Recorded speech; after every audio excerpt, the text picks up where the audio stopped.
down, hang out with the fellas. Here we go.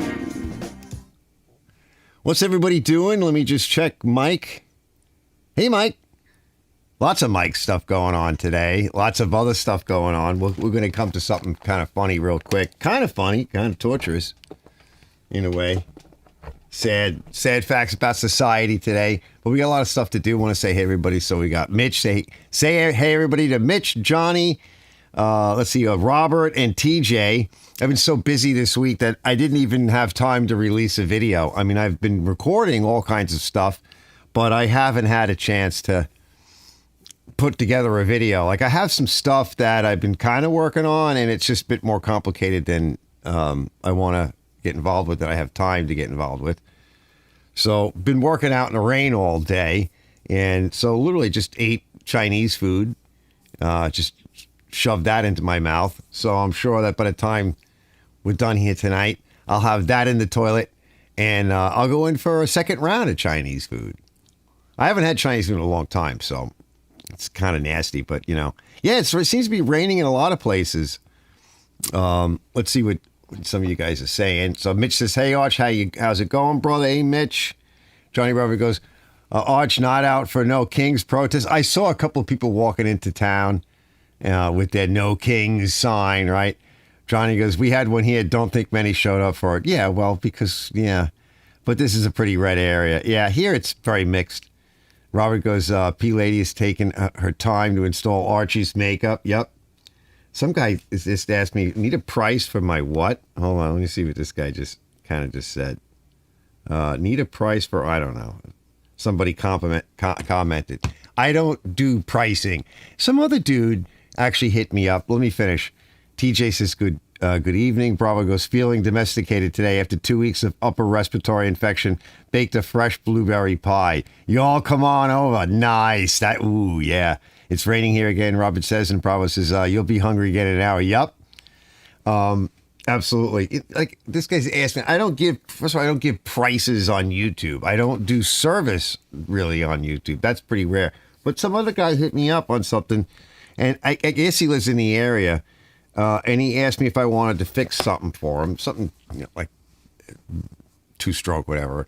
And I said, no, I don't do that. I don't generally do that on YouTube. And then he hits me up again, and it's not something that you should be doing. He's like, I'm in your area. And he could have just said, yeah, I'm in your area, but he had to name the town. And I'm like, you delete, right? If you don't have the effing common sense, first of all, I already said no. And then other people will write me these long emails and stuff. It's like, I'm not going to, there's no personal, I really don't do personal service. YouTube is not, I know people want personal service and that's all well and good, but the reason why we make videos is to broadcast out like a how-to or a fix-it so that a lot of people can join in and a lot of people can watch it. And it needs to be said sometimes to some people are beginners and some people are more advanced. And the more advanced people go, I don't need to know that. All right, well, then don't watch that part, right? That's not just for you. It's not just for you, right? It's for a lot of different people. That's the idea. And in a personalized private, you texting me and you know, in email, whatever, and asking for special stuff. No, there's no just free. No. So I just had to delete all of that shit. I'm like, no, I'm not going there. You don't go there really for that stuff. I guess, you know, some people don't know what to do, but, you know, I'm not your pricing index, you know. It doesn't work that way. But then, you know, a lot of people don't know that. They just don't know. So you just have to tell them. And the answer is no. So I finally got, you know, a lot of shit done this week, but not everything. I worked late, out in the rain, talk about being domestic. So we finally had to bring out the old Hardwick gas stove. It's like a 36-inch. Drag it outside and clean it because the air door, you know, the shutter on the gas valve, the sort of like the mixing area of, you know, of the main element, it had gotten plugged and clogged. And we were very busy and it just started to soot up. So it's literally sooted. And, you know, once soot starts to happen, it coats everything. And it needed to be cleaned anyway, so we dragged that out. out in the rain. I've been out there all day. I had my Gorton's fisherman outfit on. It's somewhere over there drying. My yellow uniform, from head to toe. Because at first I went out there and I just tried to put like a breaker on. An hour standing out there in the rain, working with the hose and eventually the pressure washer. That didn't cut it. I'm like, nah, I'm just going to be soaked. So I'm actually kind of cold. It's 60 degrees. So it's about 65 to 67 in here. I just shut some of the windows. I was going to take a shower. I'm like, you know what? I'm sick of being wet. The shower's not going to help. Just need to sit down and relax.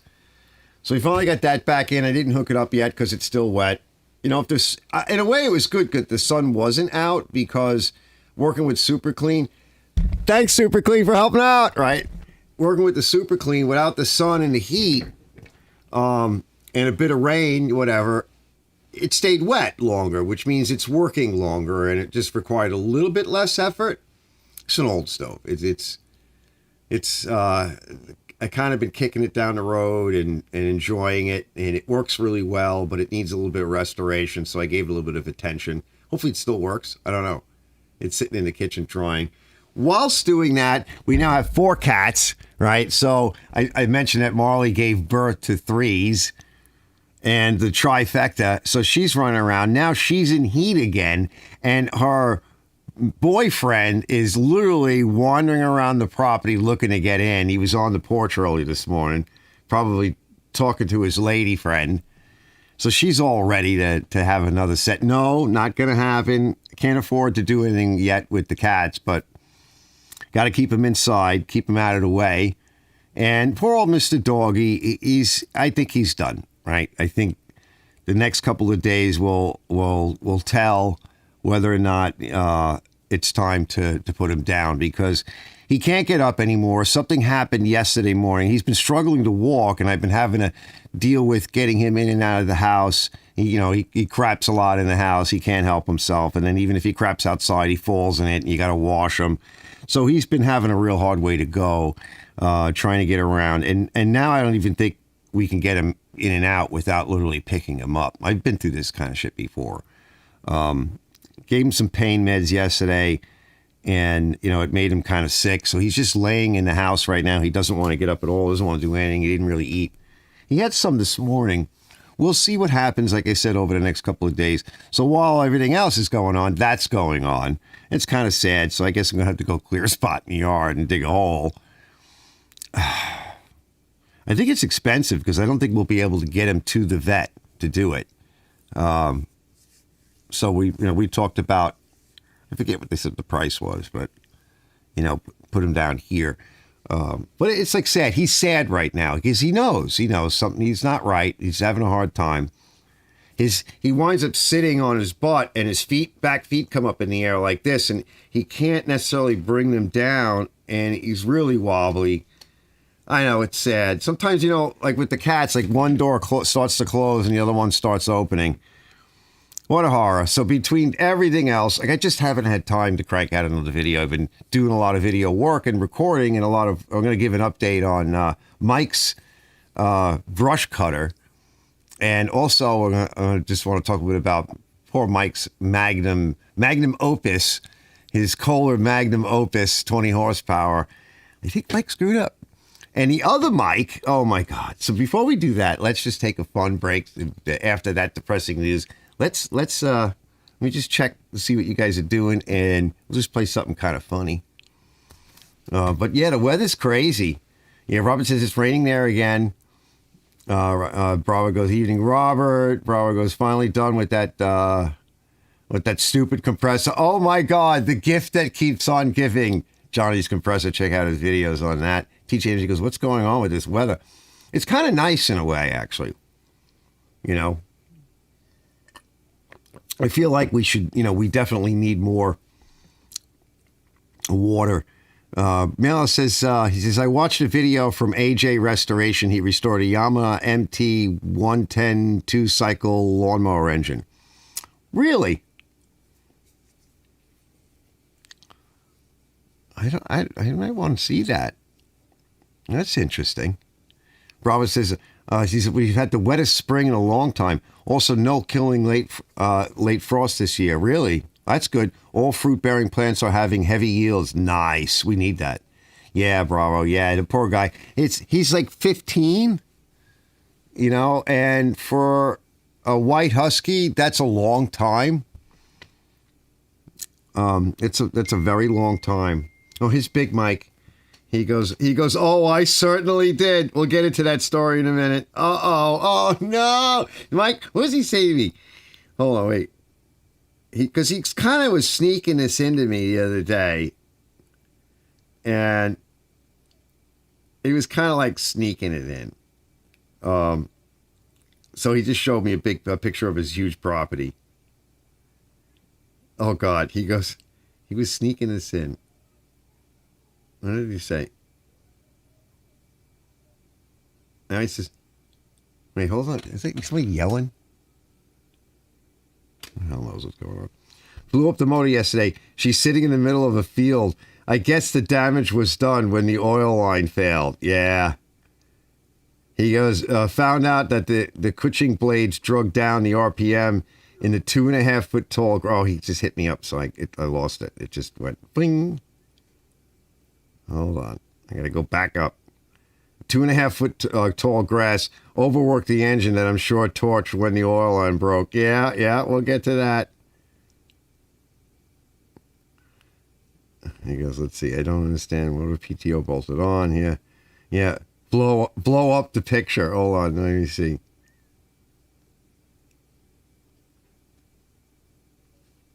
Let's see if we can see it. Can I rotate it? Yes.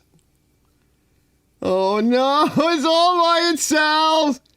It's all by itself in the field. You guys probably can't see it, but now let me zoom out. Oh. Let's correct it. Done. Let me go back. Where'd it go? Oh. I'll just now you can't see the little pencil dot. Yep. God. We'll get to that. Oh, jeez. We will get to that. Oh, my God. This is horrible. Don't throw it out, whatever you do. Hold on. Let me hit up desktop audio. I'll mute my audio for a minute.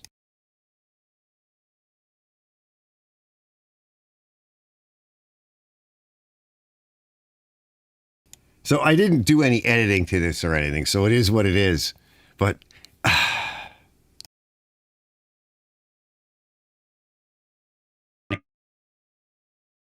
great, I'm in the city again. Yeah, just where I want to be. Oh, wonderful. Who's this, the mayor of New York? Could you imagine paying $3,000 a month to live in a shoebox in this city, and this is what you gotta walk through just to get a bagel in the morning? Good Lord, man. Then you got the mentally enslaved media NPCs parading around like revolutionaries in an insane asylum. Look at these people. Like this does anything. Yeah, let me prove my point by simulating cardiac arrest in front of riot police. That'll sway them. No! God, why? Oh, look, here's one who ran out of batteries. Looking like a lawn ornament after a windstorm. Either that or he's got undiagnosed scoliosis going on here. I don't know. Got your typical insta-floozy blocking traffic. That's a staple of the city. Oh, here's a new one. Yeah, nothing says progress like a 3-story balloon of Kim Kardashian on display in the center of your city. That's one way to commemorate the collapse of our values. Oh, great, it's getting dark. Now the real show begins. And here we go. Yeah, tonight's performer, the local crackhead who lives in your storage unit at night. He'll be performing a few dance numbers tonight. What is it? Mental illness is on the rise? You sound like a goat getting railed by a hillbilly. Jesus Christ, dude. Hold on. Now, is this your second act? Look, everybody, it's Spider They. That's a superhero no one wants to be saved by. Spider Day! See, this is why there's no Little League here anymore. Woo! Hold on, man! Look at this. This is somebody's family member. Yeah! Alright, I gotta get out of here. Guess I'll just sleep in the sewer or something. Alright. Yeah, where it's safer. I'll see you later. Oh, God. Hold on. Let me kill that. Oh, let's kill it. That's too much. I gotta come back. Oh, jeez. I don't understand. Is it something in the water? Is it just so many people have just become like insane, or they just feel that it's okay to express the boundaries of human retrograde development, where you just go backwards or something? I don't know. You see these people standing around with these signs, like they have absolutely no clue what's going on. No kings, whatever. They really don't have any idea what's going on, because if they really knew... Well, actually, that's not true. One of the things I've noticed, though, is that I know a lot of very intelligent people, and then they tell me, they say things like, well, that's my opinion. I'm like, well, you know what opinions are? They're kind of belief systems. Like, they're not facts. They're not truths. They're opinions. They're beliefs. You believe this to be true. You believe what you say. You believe... And then you even hear, like, some of them, like the politicians come out and say, well, this is my truth, right? You personally own the truth, or is just your truth, which is just different than the actual reality? Like, I just need to be in reality, and that's where I just want to be. I'm not afraid of it. It's not uncomfortable in any degree. You know what's uncomfortable? Imagine wearing that outfit. I don't know. I don't know what to do. I don't know where I am. What happened to the world? And he goes, Big Mike goes, no dads. Yeah, that's one of the problems. Bio dads. Well, the women too, like they think that they don't, like even my ex-wife, like, she'd say, she would make stupid comments like, don't really need men. Yeah, today you did.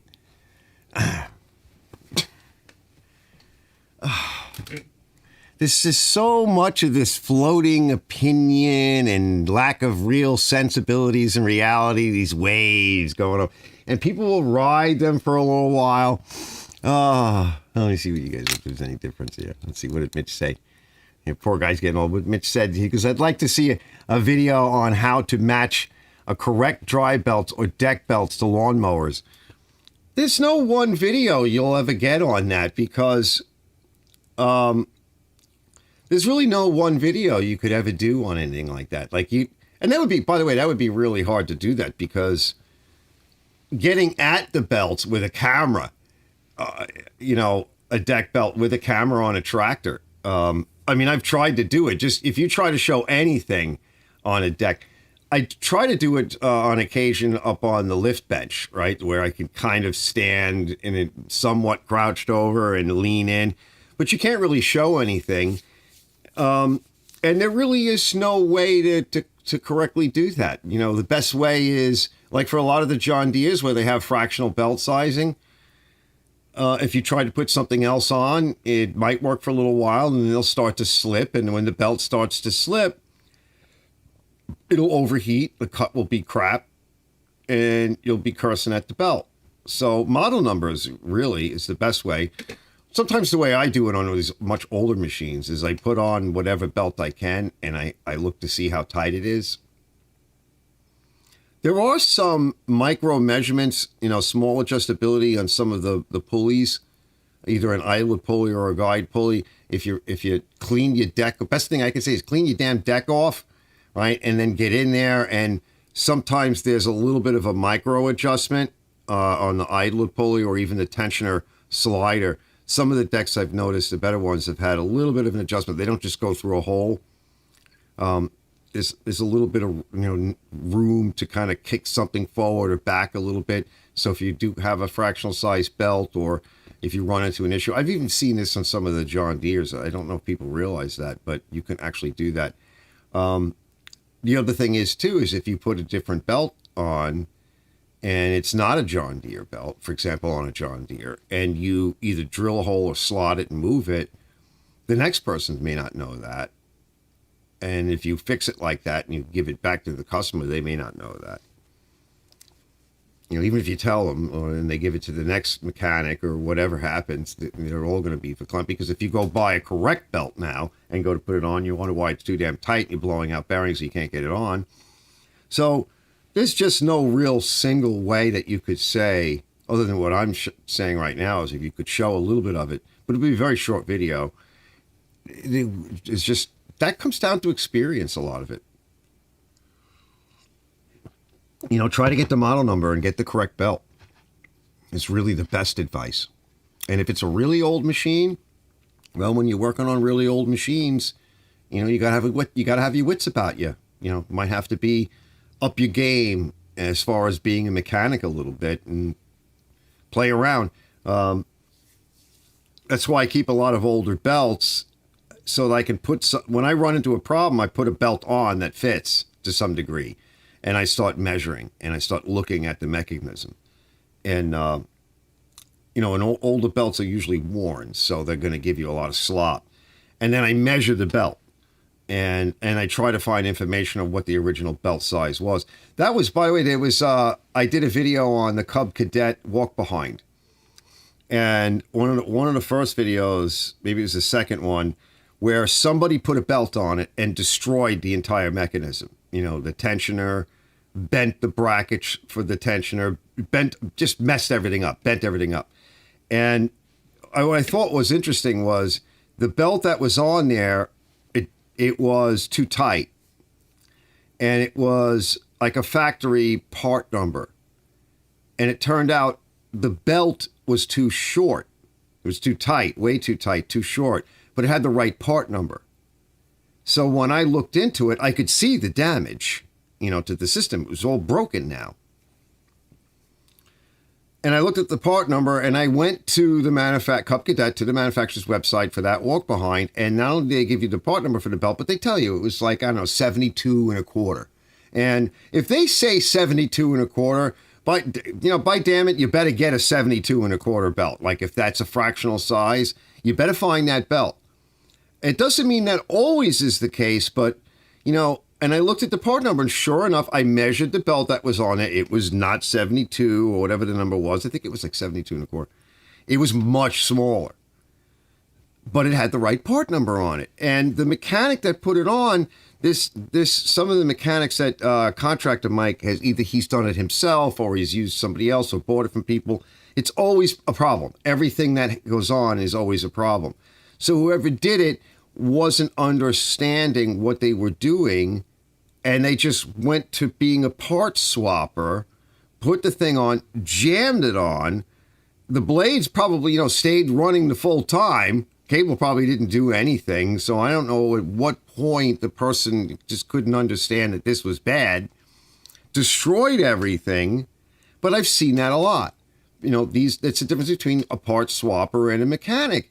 And when we start, and I said this last week, when we start, you start off, you think you're handy. You feel like you're handy, and you start taking on some projects. And the first thing that you do is you become a parts swapper. Or in the case of my old friend Tom, who started off really in a junkyard. So he wasn't even a parts swapper. He started off as a parts remover. But then you get to see how things go on, and you build your tools and your knowledge, and you start looking at what you're doing. Now, I'm going to take that one step forward. You start to become a novice mechanic, hopefully, or you remain as a parts swapper, because to get to the next level of novice mechanic, you actually have to start participating in what you're doing and really keeping an eye on it. And let me give you an idea of what I mean. So I've been working with Contractor Mike the past few months, and it's literally everything he does, he's a parts swapper, and he does. I think it's sometimes because he smokes too much pot, because every time he goes to do something and he puts a part on, he's not looking at it and he's not understanding what's actually happening and what goes on. He also doesn't look at drawings or diagrams. If you look at an exploded view diagram and there's a whole bunch of gaskets that should be, let's say, on a Honda carburetor with all those effing gaskets, you can look at the diagram and you can go carburetor, gasket, spacer plate, gasket, that kind of thing. And then here's the studs. And you can go, okay, I need 3 gaskets or 4 gaskets or whatever it is. There's the spacer plate. And even though it's a weird view, you get used to looking at it. He doesn't even do that. So that's the next level of learning to be a mechanic is you start to, don't just watch videos, go to some kind of a website with breakdowns on it and take a look at it. So everything Mike has done is cost himself a lot of time and a lot of money, and this is business related, right? So he's not cutting lawns. He's busy fooling around, screwing up one of his lawnmowers because he doesn't understand how to put it on right. He just did it again, right? I got the machine back to him, that walk behind, and it came back 2 days later for a broken cable. Let me get the cable. I think it's still around here somewhere. But this is the end of the cable, right? See that little end? Let me see if I have the cable handy real quick. Handy! And I thought it was because he got it jammed or one of his guys got it jammed on something. No. Where is it? Around here somewhere. Yeah, I got it.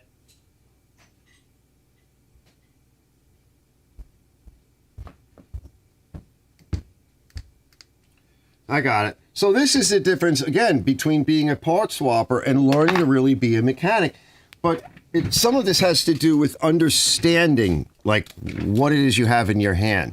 So this is the end. So this is the end that goes down to the deck of the machine. And this one here, I think, is it pulling the blades?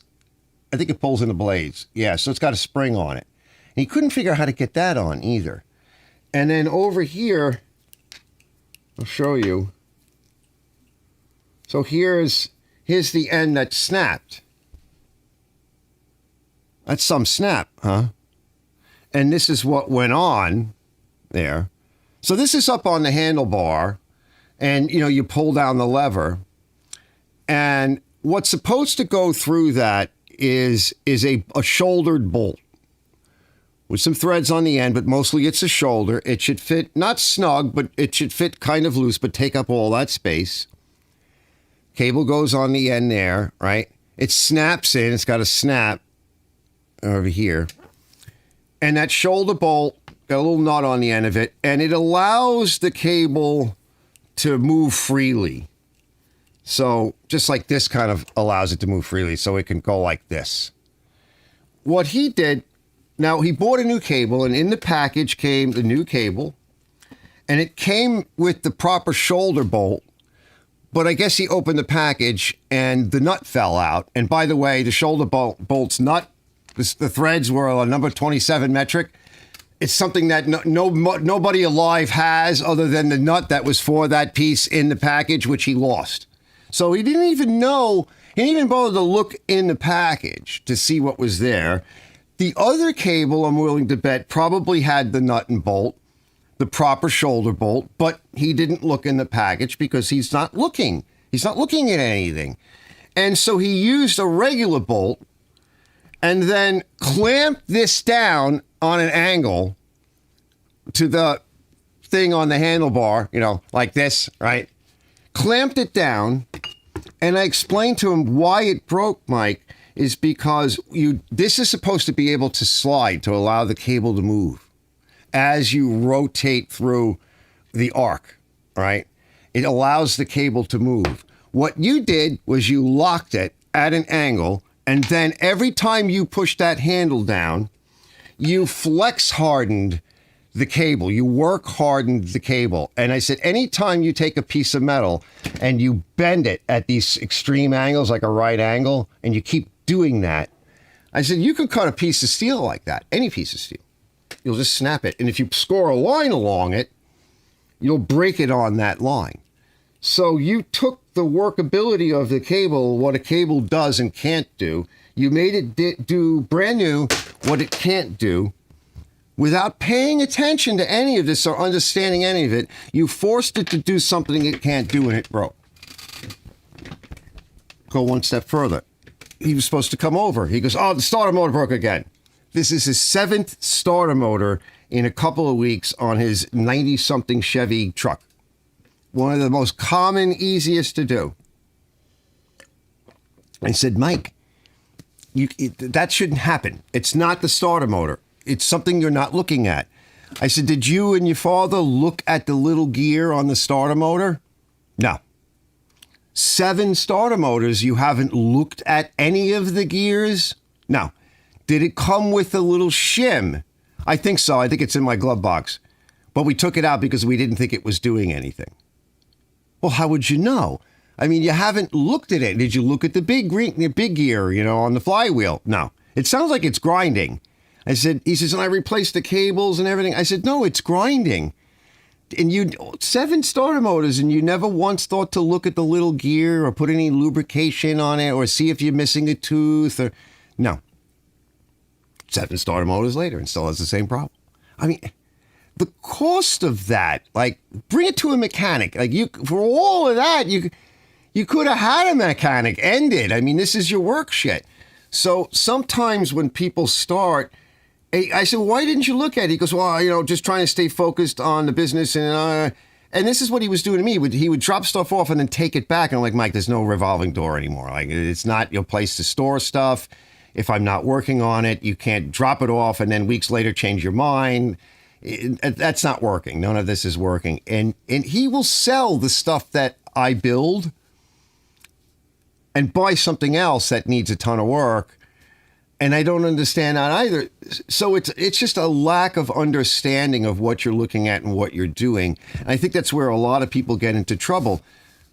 The best advice I have is that you have to recognize that if you're a novice at it, you got to know what your level of competence is. And if you're not sure, you have to stop and start doing some research.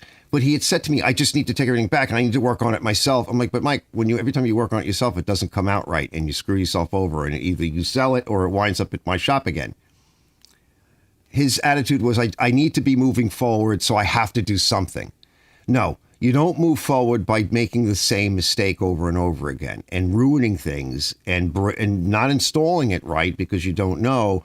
That's not moving forward. That's insanity. And it's just going to cost you a lot of money and waste a lot of time. And if it's some piece of crap that you found on the curb, right, and you want to work on it, and I said this in a lot of my videos, you can go get a lawnmower, go take it off the curb, go see if you can fix it. It's broken. This is how you learn and you move from being a part swapper or a handy person. And if you screw it up, throw it back out, right? Learn from your mistakes. My ex-wife did something today and she was not happy at all. And I said, you don't like it because you made a mistake and you don't want to eat that. But look at everything else that you did and you did good. You did a good job, but you're not happy because you made a mistake. I said, I know a lot of shit and I do a lot of things. I still make mistakes. With everything that I know and all the experience that I have, I still make mistakes. Okay. Learn to pick the corn out of your poop. And you have an option. When it's fresh, you can have it hot. Or you're going to leave it sit to be cold for a month or two, but you're still going to be picking the corn out, right? And eating it because you screwed up. The idea is to slow down, right? Take a step back, maybe ask somebody, watch some videos, or go to the manufacturer's website, do more information. Oh my God, lately I've been filling up my clipboards with information and data and writing stuff down. And I stopped doing that for a while because I have multiple projects going on and lots of stuff. And a lot of the video footage that I take, we have these cell phones now. So take pictures, take video footage, explain it to yourself when it's coming apart. Look to see what's in the bag or in the parts, whatever, and take your time is my best advice, whether it's a belt on something or a cable or a motor part or belts for a tractor. You may have to reinvent the wheel sometimes, especially with this older shit, because it may not really exist anymore, or the Chinese is selling some piece of crap that's the wrong size with the right part number. Let me catch up to you guys. See how I wrote all that around? Let's see. He goes, Bravo goes, oh, by the way, my insane neighbor. Oh, that neighbor, the one that cuts his lawn like every day.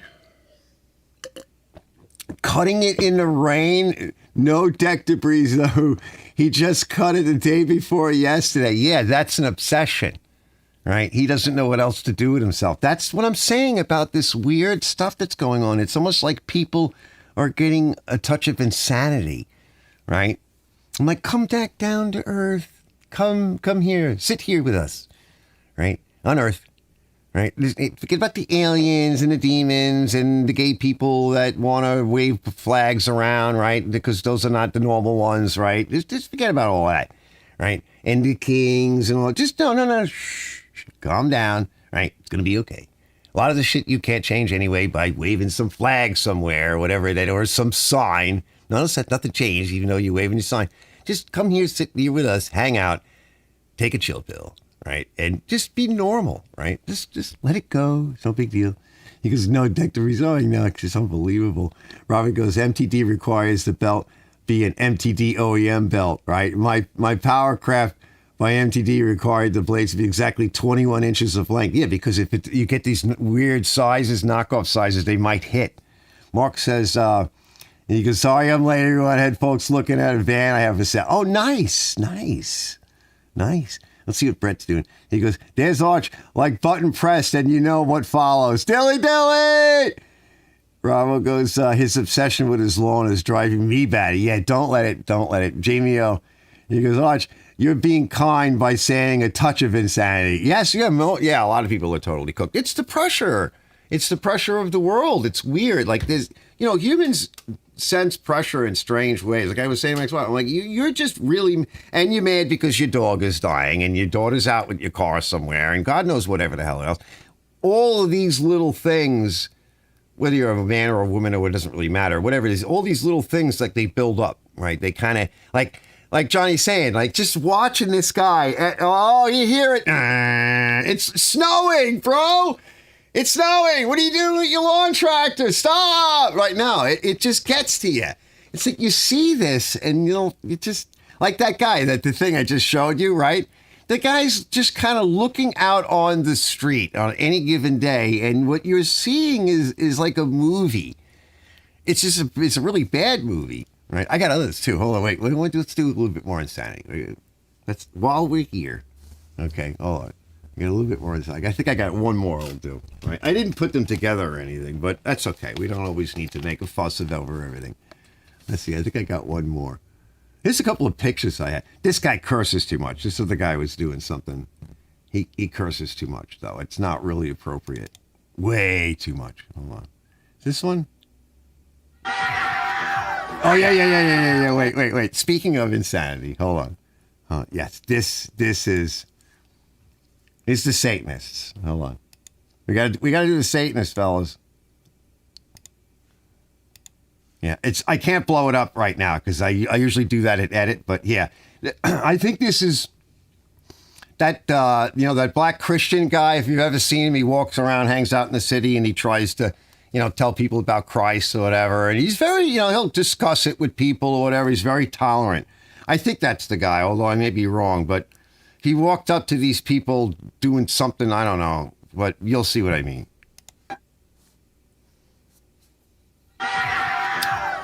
And he pushed him, too.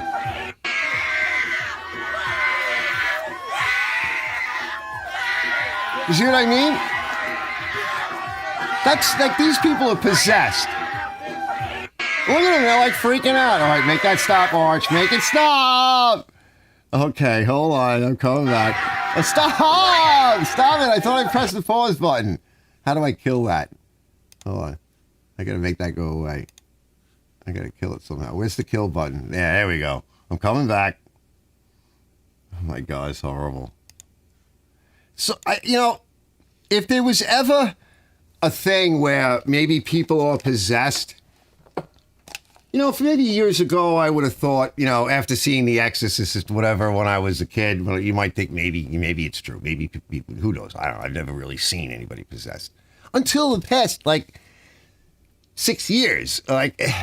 Suddenly, 6 years ago or so, I started noticing, and especially more now, this, it's not just insanity. There's something else going on. And so if ever there was a case for people possibly being possessed, I would say the past couple of years has proven, to me at least, in my opinion, that's again belief system, there's a good argument for it. And that lady, I was like, how could you even do that to yourself?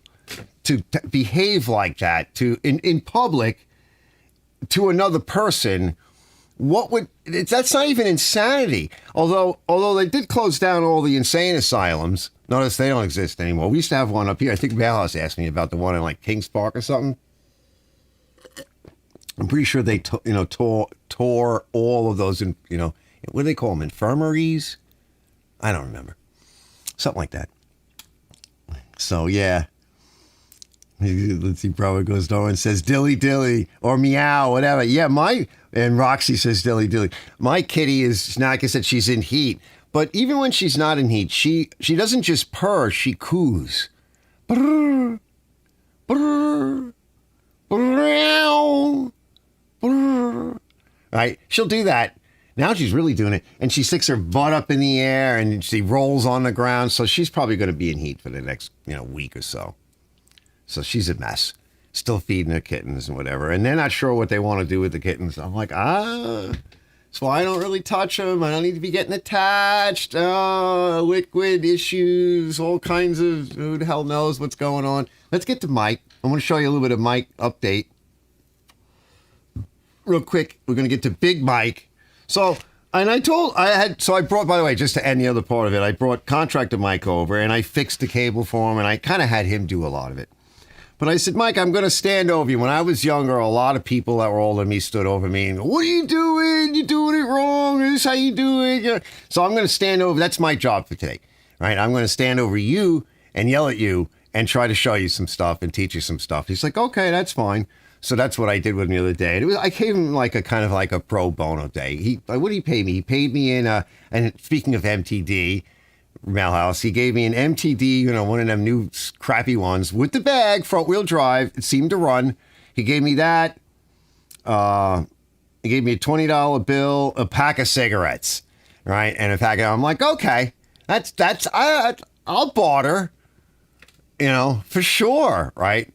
Absolutely. I like bartering. I barter with Big Mike all the time. So let me give Big Mike a little bit of an update, a little bit of product update. Let me just show you. I was fooling around with, so Mikey, I'm working on a motor for him. It's like the last one of its kind. I have to find all this stuff. Yeah, it's an older Tecumseh and it actually has, it's got the stepped shaft on it, which they're hard to find now because they have a special pulley on it for front wheel drive. And then they've got a particular blade adapter. And I'm like, I just threw out a couple of these. Like, a lot of them were beat. I used to collect more, but I'm like, I told him that. He asked me, anything going on? I said, yeah, Mike, I've been started working on a motor for you. But it's rare. Like, I had one left. But it's a beautiful machine. It's that brown that Sears had, Craftsman. It had that metallic brown, and they did the body and the top of the motor, and those were nice. I've had a couple of them here. They are rare. The whole thing is rare. But he'll get good money for it. I can guarantee that. People will buy it. They remember those things. Let's cut to the chase. I'm just going to spin through this stuff because it's all just, footage because everything is unedited now. I haven't had time to do any videos. But we'll just take a quick look at it and we'll run through it. Standby. I got to go to the right monitor again. Close you. Turn on. I got desktop audio. It might echo a little bit, but it shouldn't be too bad once it's rolling. Let's see. Here it is, remember? All right. Got the top it's a little. off. We can see how there it goes. filthy it is. Now, she's been sitting with the ass end down, so it's loaded with oil. That's coming from the combustion chamber. Watch. Yeah, now. I can still get it to do it. Out cutting one. Go to the next one real quick. I had to stop it. Yeah. It's got a little bit left in it, but you can see what was in the pan. I pissed out most of it already. That oil is thin. So what we want to do... It was sucking gas in. That's going to affect our compression. But it's pretty reading, clean but we need considering... to know what condition. So I wanted to do a compression test, but I can't. See how much it pukes. Right, watch. No! No! Right. The ball bearings are locked in the pull starter. See if we can loosen this up. So, can't do a compression test. I'll pull it over a bunch of times. We'll see if I can get that. All right, can't do that. Well, I can't figure out how to get the oil out of this thing. I found out how. There's no room there underneath the motor. The motor's up on rubber feet. So I plug the carburetor. I'm going to bring it over Might have to suck it out. So if we have to do that, now you can't see it yet, but there's another shaft underneath that goes crosswise. So, so this motor is unto itself in its own way. I've seen that maybe once or twice in my life. We're going to have to do everything we can to save this motor, because that whole crank mechanism and camshaft and all of that, that's completely different than anything I have laying around. So let's bring it over. Let's give it a quick wash, get some super clean on it. Let it sit for a little while. All right, you see how clean it got. That's super clean for helping out a bit. You know, just drip down a little. Getting there. I'd say it's pretty damn clean. I got the acid on it. I got some of the OSFO on it. I'm not too worried about getting everything, but you can already see some of that rust is already starting to come off. It's coming out nice. Just mostly to stabilize it, I'll probably hit it one more time. Just let it sit, let it dry. Got another couple of hours. Yup, Brett, yup. You know, I can see the weather is changing, but we've got another Look, couple you're looking, hours. starting to look nice. Motor's very clean. Yeah, we don't really need any cleaning than that. See it down there, fellas? You might see some of it. There's another shaft coming out the side. You'll see more in the actual videos. Tube right there. Yeah, I'd say she's pretty good right now. I'm pretty happy with all of that. Yeah. Just let that OSFO do its job. Yep. Next. Oh, this is something from another video I'm kind of working on real quick. You know, just tips and tricks kind of videos about, can you, once again, I've done this before, can we buy decent stuff off of Amazon? Like, are the Chinese up to that level where reasonably priced things can be had? And I do find that if you're careful, that's all set. It's been out. That if you're careful, like this piece here. So the hose has been out. And that nice in the sun little all machine day. It's part. pretty hot. Normally you'd have to use two hands, but watch while I hold the camera, just with the flick of the thumb. Yeah, because all the cheap ones, they get jammed. You would think that would, you know, okay, what's the big deal? No, these crappy ones, the pressure in these hoses on hot days, sitting out in the sun. Yeah, it's just too much for it, and especially for the ladies, you know, they stopped using it. Yeah, and the hose would leak. Just a nice end. I really like it. Yeah, yeah. I like stuff like this, guys. Water the garden in peace without being affected by stupid crap. Yeah, yeah. I'm sick of stupid crap. Right? Let's. Oh, this is nice. I clean this guy up. All right, all oiled up. That Big Mike brought me this. That's good. I'll put it away. It's better. I cleaned it. I can fool around with it. Quick. Everything's working. There is one other half of a drawer somewhere, but we may have to make something. Armstrong. She's good to go. Let's go take a look at the other stuff. I think this is some of Mikey's shit. So, no, is it? No, I don't think I showed you Mikey's shit. Yeah, this is looking good. See the white haze? That's the salt precipitate. That's zinc. And a lot of the rust is off. So pressure wash has been away for a while. What I do, we're going to kind of let it drip dry. Had a nice day. It was beautiful out the other day. I come back every now and then and just missed it. See, because it's an acid, but it's got buffering agents in it. We want to let that drain a little bit. It's in the garage now. I'm going to put it up on that jack stand and let it drain. So just come by every now and then. Just spritz it lightly. I use the hose, but you can use a water bottle. And just keep it wet. And that'll reactivate the acid for a period of time, and then kind of let it dry. That salt will protect it from rusting again. Yeah, it's not like you think salt. That's a generic term, salt. All right, we're done for now. I have some other things to do. I'm doing other stuff. Let's let it dry, and as soon as I'm ready for it, it'll be good to go. Yeah. Is there anything else? Hold on. Let's get to the last one. Yeah, and I'll just go back real quick. One just to show Mikey's. So this was this the vent? One of them he ventilated the block. I think that it came with a ventilated block. But this is the motor. Get the spring here. And just wanted to show. This is, I think, my motor from him. That's the ventilated block. See? All right. Yeah, I think it had a hole in it or something. He made it worse. The motor broke, but then he was trying to get the pulley off, and he with a hammer totally wrecked it. Yeah, this pulley did not want to come off. Take that key out. Six up. His tin is this. Oh wait! That was the tin. Wait, hold on, wait. That's the color. Step shafts. So we got a step shaft there with everything already on it. Yeah, see the color? I'm going to clean these tins up. His tin is this style. The whole machine's that color. This top half. Those are very nice. The whole mower's painted like that. Hopefully it does a nice job. Yeah. That's tomorrow's job. Yeah, well, tomorrow's come and gone. And did I show? Yeah, so he wanted me to get this off, so I used my pivot on puller. Well, we'll go over this a little bit later. And you got to cook it. And even then... Okay, back there. I want to make sure that seal stays cold. Yeah, still. More cookage. All right, change the puller, change the spacer, change the bolt. More banging. Go through my inventory. I just care about the seal. Another longer bolt. And then we'll have a longer bolt. And yeah, he's like, can you get it off? I'm like, I'll get it off. Here it comes. Come to daddy. Come to daddy. All right, and now the thankless you job go. begins. Yeah, the cleaning. Which is cleaning this gack off, guys. Yep. But we're done. Yep. I put my toys away. All right, hold on. I'm coming back. I covered all of that. Coming back. Stand by. Let's see what Mike's saying. I'm not clicking fast tonight, fellas, because I'm tired. Let's see what Big Mike says. And let's see, because that came with the late. That came with the late what, Mike? What does that mean? With no dads? Was that statement late in the show? So let's get to real quick. I just want to let me give you an update on Big Mike's my beautiful Sun Star that I made for him. I can't give him anything. I can't give people stuff that I work on because then they ruin it on me, and I get mad. So when people work on these machines, as I've said, they tend to it's not even farmer fixes because the farmers did, I think, often a better job. Like they were some of the early engineers and, whatever, prototypers, backwoods designers. No, some other people get their hands on it and they just kind of mess stuff up.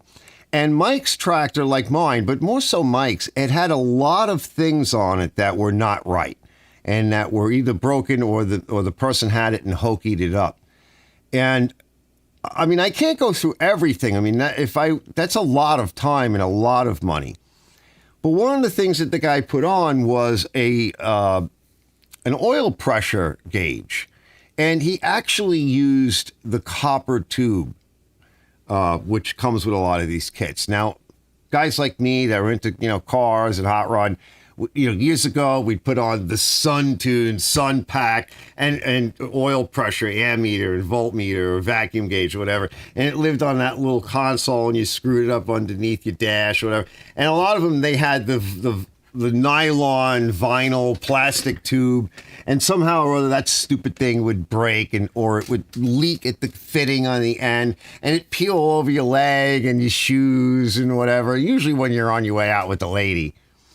He goes, yeah, lathe. Oh, that came with the lathe. Yeah, that thing did. It came with the lathe. They threw it into the mixed bag. We'll get to some lathe updates too a little later. So this happened to Mike, and even with the copper tube, which was more preferable because at least it didn't burn on a manifold or something somewhere, right? But with a big 8-cylinder engine, a little bit that's peeing out doesn't make much of a difference. It's a drop in a bucket.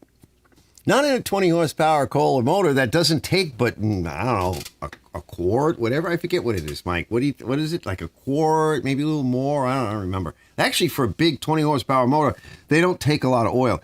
And I don't know how long. So let me see if I'm going to paraphrase some of this story because Mike's got people that hangs around him. As he says to me, not only does Mike curse me, but he has friends that help him. So I think at some point it started leaking, and I think the story was something like, that fucking guy, what the hell's wrong with it? Because I've heard this kind of from Mike. I kind of have to half listen to this stuff. If something goes wrong with the tractor when it's up there, oh, it's that fucking guy. Well, no, not me. Okay, so I guess he let it piss too long, and he admitted to this, so we got to give him some credit. And it let the oil go down too low. Now, he's got a lot of property, and if it's starting to get hot or whatever, remember, these are air-cooled. We're thinking that, he said, I didn't check the oil after that incident. And after I fixed it, he said, because he stopped the leak. And again, I don't know how long that leak went on, and neither does he. he didn't add oil and put the thing back to work, cutting 2.5 foot tall grass. Oh, God, it's stuck in the field. No, it's horrible. I feel so bad. And his motor ran better than mine. Like, his motor didn't smoke. It didn't make any bad noises. The only problem we noticed with it was the guy had the throttle cranked up to like almost full. And he messed with the rods, and that's in my videos. And I tried to return it back to right. And I got the feeling that there still wasn't something right with the governor, because it wouldn't idle right. It wasn't throttling. It didn't throttle up like mine. And I pulled mine over and I showed Mike. And I'm like, look, see how it idles, and it idles at the proper RPM, and then you go to midway. It has a flat spot because the carburetor, somebody glued the bowl on, and I haven't dealt with that yet. And it's an old motor, and I think one of the slugs is definitely burning more oil, and you can see it when I rev it up. It blows blue, but it revs up nice. And Mike's motor doesn't do that, so we had some tuning issues still to work out, and I tried to do what I could, but you got to load test it. I really need to be, load testing this thing. But he wanted to take it, and we were like, okay, it should work all right. We'll dial it in. Unfortunately, we're not dialing it in anymore. So now the question is, like, what do we do to replace it or fix it? And my thought was earlier was maybe we can find a used motor because these things, these Kohler 20s, they have an output shaft essentially on both sides. And so one side is driving the transmission. So it's that big peerless transmission, huge, transmission, really, really heavy, has the pump inside for hydraulics, has everything else. It's all hydraulic. And the other side drives the PTO clutch, electric clutch, which I've shown on one of my videos, like the two of them setting that up. And I don't remember what shaft size it is, but it's significant. These are, this motor's working hard. So we need to get that. And a lot of the newer motors don't do that. And it sits on feet with bushings. So it sits on feet. It sits on, not on its butt or anything. It sits, nice and square. So motor mounts are very old school and conventional, like a lot of motors like that. Even, very conventional. Real kind of old school, even for the 80s. So rather than trying to put something different in, I'm thinking, what if we got like a decent, something not too expensive, original, let me blow it apart, see what condition it's in. And if it is decent enough, just, soft and hard parts, rings, gaskets, bearings, seals, quick hone, make sure the valves are seating right, maybe lap them, just kind of go over it. And then his is a core, or maybe I'll give him some money, we'll work something out, because maybe this, I don't know, it could be really screwed up. Because the block is everything on these engines. Remember, they're flatheads. So the block is everything. And that would be a possibility, because then you get something that fits correct, and you can freshen it up. They come out fairly easy. So, let's see, crank rods. Yeah, you can go over all of that. He goes, wait. And he goes, now I'll have a new motor, crank rods, laugh a lot. Yeah, I mean, if you get a brand new motor, they're going to be different, because we have to have the output shafts on both sides, front and rear. We can't just have one side and a cover on the other. And so all of that is set up that way, and all the bolt holes, and for all the accessories, and like literally everything. There's plenty of room to put almost anything you want in, but then now you're into custom installation. Whereas taking a motor apart and going over it real quick, do whatever you want to do to it, as much as you want to spend or as little as you want to spend. I mean, look at Jiffy rebuild might just do it for a lot of these things.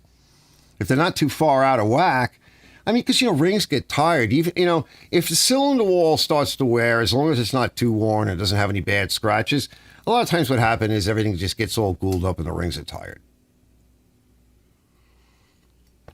I remember when I was a kid and I built my first motor, and a 289 in a Mustang, 67 Mustang. And I did a Jiffy rebuild. The only mistake I made, which somebody says to me, why don't you put TRW pistons in it? And that was a bad idea, because a couple of reasons. One, the cylinder walls were too worn. I didn't bore it out. I just did a Jiffy rebuild. It ran great. But it needed cast pistons because a cast piston will expand. You know, these are like a cast alloy of aluminum, but they're cast, so they expand more. So as your cylinder walls wear a bit, they can expand into that, you know, to some degree. I put a TRW slug in it, and they don't expand. They're for blueprinting engines, you know, and the newer ones are the Hyperutechnics. So all this starts to hold its tolerance really, really well, and you can really, you know, dial everything in and get every measurement right where you want it, real tight.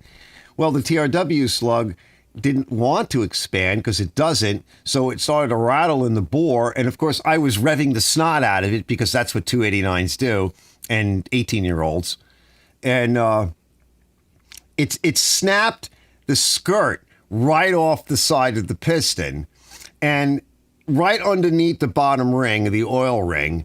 And the way the brake was, there was no way it could fall out. So it was loose and riding up and down at 6,500 RPMs on a regular basis. And it sounded like a knock. And when I went to take the motor apart and I drove out that piston, I felt two things in my hand when I should have only felt one. It was upside down, and I'm kind of, you know, carefully knocking on the back end of it with I think it was a wooden dowel or something, the back end of the hammer. And I'm like, ooh, cold, two cold things. Oh, that doesn't feel right. And I picked it up and I went, oh, there's my problem. Look, lady, there's your problem, lady. If I had just left the cast pistons in, I probably would have never known it. You know, sometimes you just do a jiffy rebuild and you look the other way. And if it's not that bad, you know, this is a lawnmower engine. You're not going to be revving the snot out of it as long as it's in good shape and it's not blowing smoke. And it doesn't have major scores. If it had a really big score, you know, if anything has a really, like the crank, like the spindle on my lathe, right? We'll get to that in a little bit. I think I could go take a leak in a minute, though. Let's see what you guys are up to. Let's see. Yeah, the bronze color. Hold on. Let's put up the split screen and bring you guys on board. Yeah, this way? No, this way. Let's see. Here we are. Yeah. Well, let's see. Yeah, the obsession with the lawn. That's just beautiful. Isn't that cool? The crazy guy with the lawnmower. At least that's harmless, though. Like, I can buy into that because that's a harmless obsession. He's not hurting anyone. He might be driving you crazy, Johnny, but he's not hurting anyone. Like, that's okay. He goes, dilly dilly. Roxy says dilly dilly. Brett goes, that's called the rolling meow. Oh, is that what that's called? You see, I'm new to cats. You know, this is a learning experience for me with the cat stuff, right? Too late, Arch. You're already attached. Just in denial. So true. So true. Bagged. Yep, that's me. It's got to be because they are really cute and cool. And I had lunch with them the other day. I had to stop for a little while, and I'm like, all right, why don't you go take lunch with the cats? Let them out, because the doggy, I have to, you know, I take lunch and I have to deal with the dog. Or a late morning, I have to deal with the dog. And once the dog is done, I got to get back to work. I can't be sitting around with the cats, right? I already spent all this time with the dog. But the other day, I forget what it was, I took like a late lunch, and I'm like, all right, you got to slow down. You're getting tired. Go let the cats out. Go have some fun with the cats. Eat your food in there and just chill. And that's what I did. Yeah, sickle bar mower. Yeah, vertical Briggs with auxiliary drive. Yep. Hold on. Brett goes, those were the last ones Sears did with the Tecumseh engines. Yep. Although the mower was still made by AYP with the heavy deck. That was such a nice deck. We don't have nice stuff like that. They won't let us have nice stuff like that anymore. Vertical Briggs with the auxiliary drive. Robert goes, old school sickle bar mower. Just a nice, and he needs that too. That's great for what he wants to do, or cutting trails, or taking back some more of your property. Oh, that other guy, Taylor, I think his name was, he picked up that red Briggs motor. His wife was waiting out in the car, and she was getting antsy. But we were chatting for a little while, and he saw the sickle bar mower. I think because it was out there being cleaned, and I was in process. He was very happy with the Briggs motor and everything I did. He goes, oh, that's nice. Anyway, I can borrow that or rent it. He's like, I have bamboo. He's one of those victims of bamboo on Long Island. I don't know if any of you are victims of it, but yeah, people were putting bamboo down because I guess in a way it's nice until it takes over.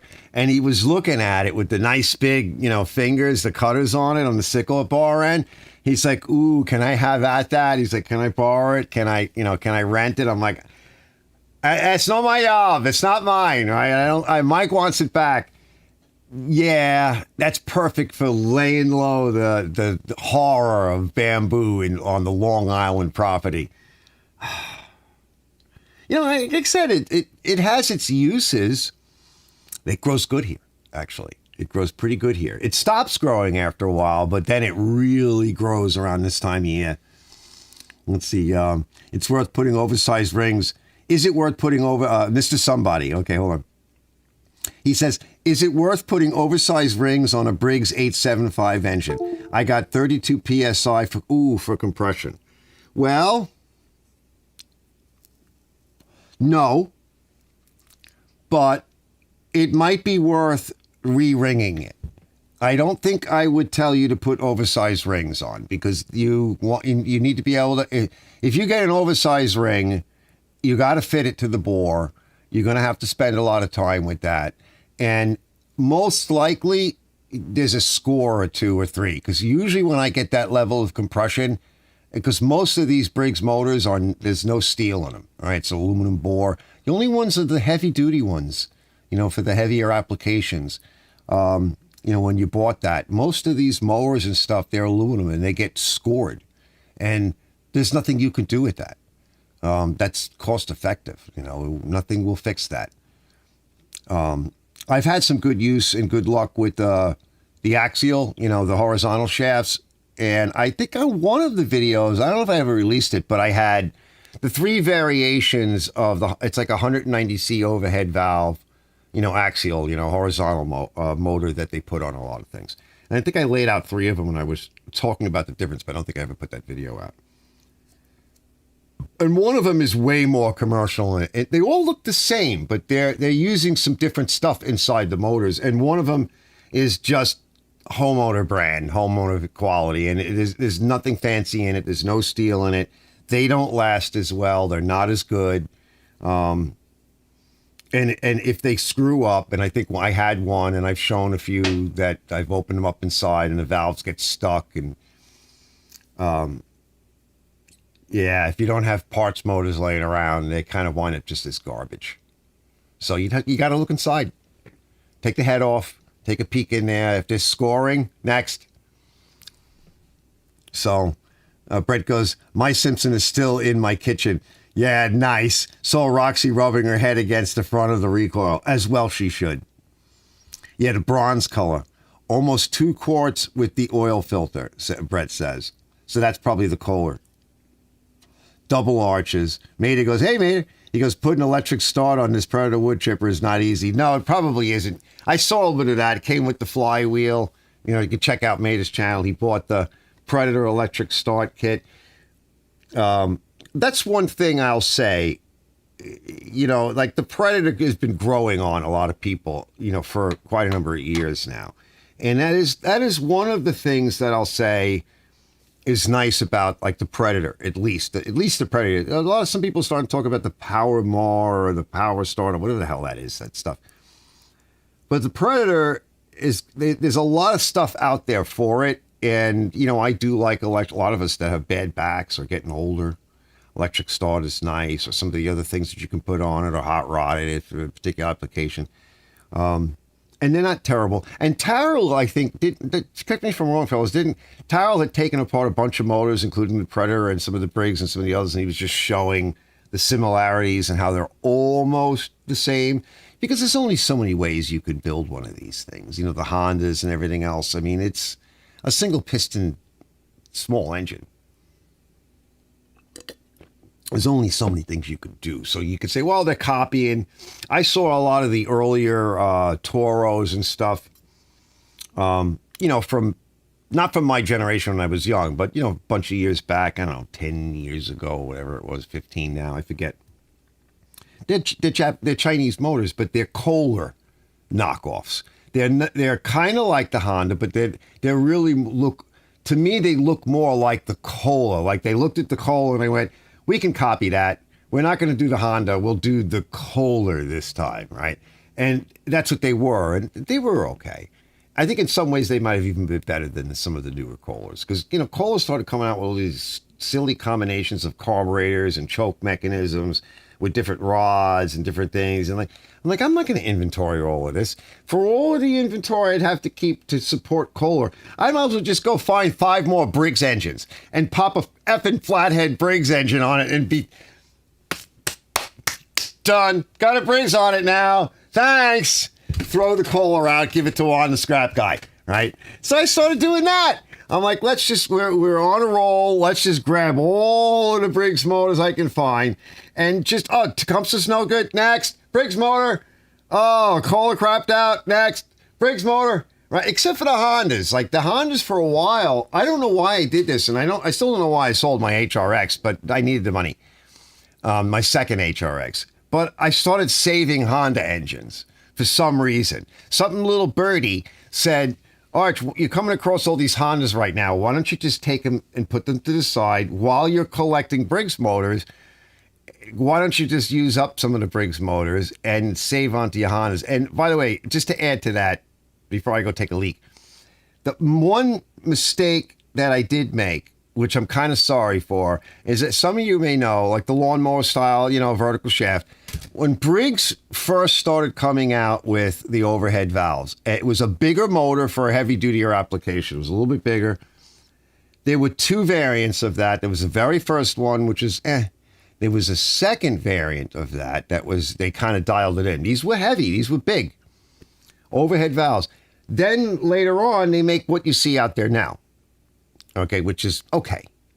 And then what you see now, which is on pressure washers. I've got a few of them out there. It's the same damn motor that I think is on the Time Master and stuff like that. Like they're okay, but they're not as good as some of the other ones. All right, I got to take a leak. Let's hit the peak lady. We haven't hit peak lady, and I want to come back and finish up. We still have a couple of things to talk about and do, and we'll get to that in a minute. Let's see. Yeah. Oh yeah, here's P brake lady. P brake. Coming up. All right, hold on, P lady. Oh, I'm gonna have all kinds of echo. Let's turn off desktop audio. And let's come back. And let's see what else we got. P lady's done. So I wanted to see, yeah, we could turn all that off. Let's see, I wanted to see what's in here. Let's see what you guys are saying. Double arches. Power more. Let's see, putting electric start. Yeah, but it's fun. I like projects like that, like putting the alternator thing on these engines, and so you can recharge the battery of electric start and put lights. And I like doing all that kind of stuff. Power more, mostly seen on MTD stuff, made by Lonson. Oh, nice. Is that his Lonson? Yeah, that I don't know much about that stuff. Made says the Predator is a clone of Honda. It might be. I don't know. I haven't really looked at it. It might be. What's in here? Johnny might like this. It's just I ordered these the other day. I'll show you a pic or whatever of the power head on my lathe project. Yeah, this is them. Well, this is a shim kit. What do they do? Close it solid?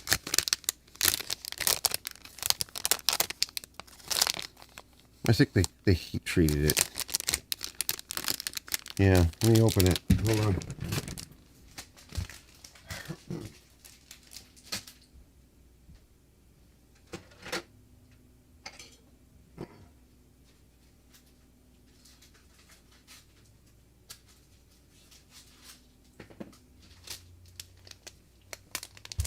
Let's see.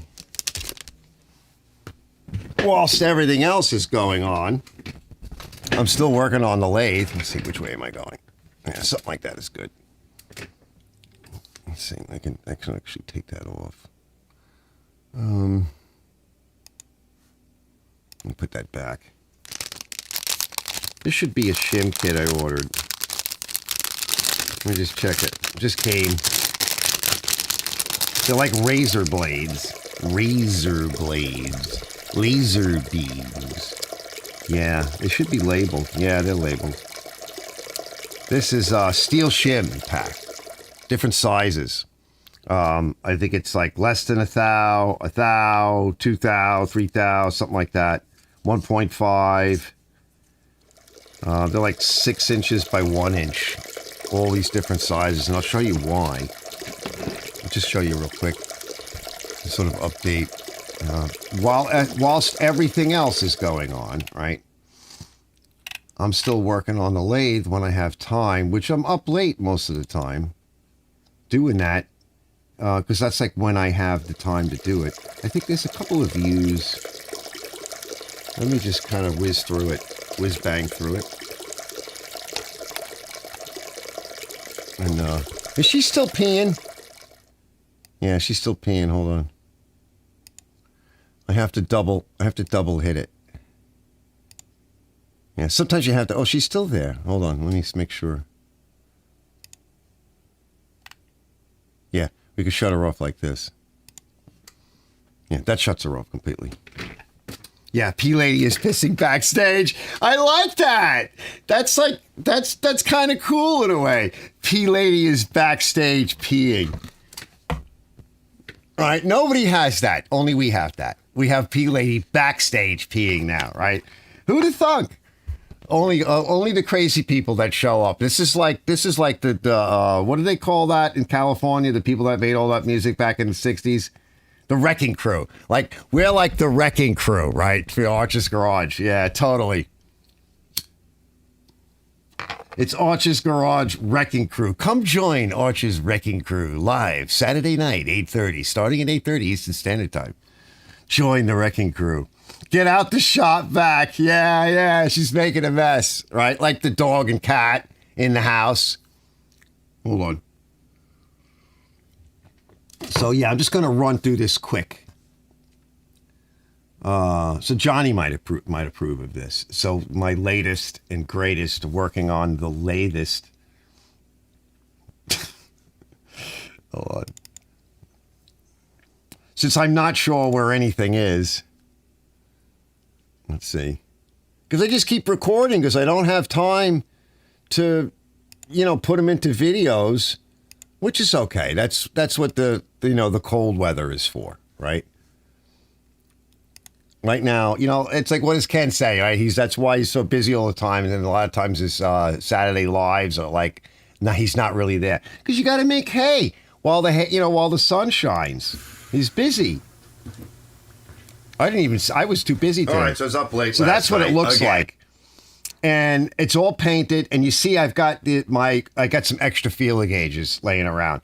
And if you would have clamped these bearing cases down, the spindle would not spin, which is good. And now I know why the last owner, whoever had it, staked the bolts that hold the tops of the bearing journals down, which is a very bad idea. So it's nice because you can get some quiet time after I rest after dinner for a little while. Yeah, amen. Come out and think and do some research. Amen, fellas. So what you see in here, these are some sacrificial older feeler gauges that are just useful to sacrifice them for different things. You find them in garage sales. Throw them in a bucket, right, with all kinds of tools. $5 for the bucket. $5 when you're lucky. Love you, long time, soldier boy. So I did some setup and mock-ups to see how this spins and what's going on with the bearing caps and the bearing clearances. And we're going to take this apart in a bit. And I'll measure everything and write it all down now that we're essentially done. Which and I we're in did. the mock-up phase. If you tighten these caps down all the way without the shims, the spindle locks up. And that's good, actually, because that's telling us that there is a good clamping force on the bearing saddles here, the tops of these saddles here, this good clamping force. and that we haven't totally blown out the bearings within here. It is not uncommon to see this scenario on like real old bearing systems. I don't have a lot of experience, on lathes per se, but I do have experience. Yeah, we're gonna give this another wash, fellas. I do have experience on journals and bearings, and especially old school style stuff like this. It's just this is a basic principle of bearing systems before you get into precision like ball bearing, on modern lathes and on modern spinning things. So prior to that, we had all manner of bearing setups, and early model T's and stuff. Those Ford engines, they had poured Babbitt, and there were ways of machining the Babbitt and hand lapping and doing things that you could get pretty tight clearances on things, but they took a lot of time. And of course, when you went to rebuild them or repair it, if there was damage, you had all of that work to do all over again, and it was hard to maintain consistency because you had to have people trained in this.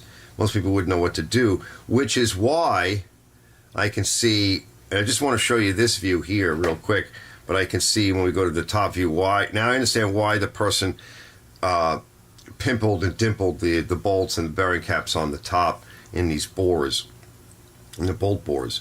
So about 5,000ths here and here. I tried some different clearances. When you get to about 3 to 3.5, somewhere around that range, you start to get some movement, but it feels very tight. We're going to have to noodle around with it. The step after this, well, for now, what we'll do is we'll decouple this shim here. We'll call them shims. I did that. Decouple them. I made them and fit we'll lay for them now. in a little bit better for testing purposes. At some point, I need to go and get some proper shim stock of whatever size this is. So the strategy would be, I think this is 5,000ths, right? Like I said, I'll reconfirm and write it all down. So let's say it's 5,000ths, and you clamp everything down, you make sure it's tight, and the machine spins nice. The spindle spins well. You have some options. You get shim stock that is wide enough, and then we'll maybe make a template or something, but we'll profile it, lay it in there. You've got a pin and you've got a bolt hole. So there's no, and the clamping force, so there's no way that the shim stock is going to move, once you install it. Maybe make a pattern and then, make sure it's laying nice on all the way across the seam of the bearing saddle. Bolt it down and then retest. 5,000ths might do it. You might try 4,000ths and 3.5. Because right now we're really only catching this area here, the boss area, and end. We're not getting anything here. There's always the chance that could be some rotation. We can incur distortions in the cap by not bolting it down well. And we're also riding on the back, since the bearing is slightly cocked. Instead of it laying on registering to a larger flat surface, we're registering it cocked like this, so we're not engaging the width and the breadth of this flat surface here. We don't really want to do that. This will work for a period of time, so we can test and make a test cut and fool around. But we want to try to get it to where these two mating surfaces that are flat are fully engaging a shim of whatever dimension that is. Now, as I said, let's say this is 5,000ths. You might be able to get away with 1 5,000th on one side, but you're still cocking the bearing slightly, the bearing cap, and it's only registering on an edge. That might be fine for a lot of things. We may find that, let's say you split, this is 5,000ths, let's say you make up two or 2.5s shims, point has to be 0.025, and then you put it back to get down again. You might find that once again it locks up. It has to do with the geometry of the bearing and the bearing cap. So I'll buy a bunch of different sizes. Let me see what I can get. Something about, sometimes they come 6-inch long or whatever. We'll get a whole bunch of them, and we'll just have to make a pattern and try a bunch of different measurements. I would really prefer to have two, one on either side, and of the same size, and we're just going to have to experiment. Like I said, it could be 2,000. That's where I'm at now. Let me show you what the other guy did. I'll have a lot of, so the bearing surface is. Oh, here we go. You can see the dimples. I think I might zoom in. Now, I don't explain myself all the times, all that well. I'm not a teacher. Yeah. Let's zoom in. I'm not a teacher. It looks like they just sometimes we can kind of go check position. I don't know if I zoomed in on this shot, but that's the idea. Somebody had dimpled the bolts that hold these caps down. Go with the and that's when it not gets a good old, idea. Then grease gets old. Why it's you can kind of see it on the left here. There we go. You can see it on these two journals. You see those little dimples there? What it did was the guy only turned those hold down screws or bolts enough to where it got kind of a little tight but loose, and he tried to dimple it to hold it in place.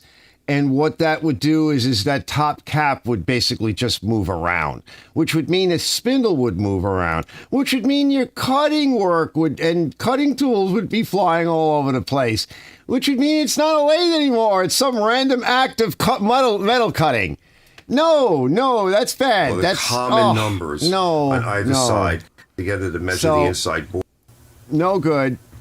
So yeah, I just finished polishing up. So just real quick, I measured everything. That's what the journal looks like now. I measured everything. Unfortunately, we have light here that. And the long and short of it, so what I say, this was every 600 grit I finished up with. See how nice that looks now? Much better. I plastic gauged it. So for those of you that don't know, plastic gauge. I don't think we're. I'll get you a shot. The wrong way. There we go. See, that's a piece of plastic gauge right there. And it's for measuring journal and bearing clearances, oil clearances. So then you tighten everything down. There's another piece of it right there across the journal. All right, of course, if you don't look at the scoring, you tighten everything down, you lift up the cap, careful. And then you see the crush here? So I'll lay the chart on, and now you can see basically where the clearance is. So that is around it's between 0.0015 2000ths and 3000ths depending. So on the left, it's more closer to 3000ths, and on the right here, it's closer to 2000ths. So interestingly enough, with all of the work, the polishing that I did and all the damage to it, it's actually a pretty good clearance for a journal. However, what I can't tell you, I'm coming back. What I can't tell you is it good enough for a lathe? Because I just don't have the experience to tell you that. I don't know. It's part of my learning curve, upping my game, trying new things, doing different stuff, a little bit beyond my capability and my knowledge base. And I'll find out soon. I'll get it back together again. I now have the shims I was referring to, so I'll have to experiment. You can cut these with a scissor, a knife, and punches.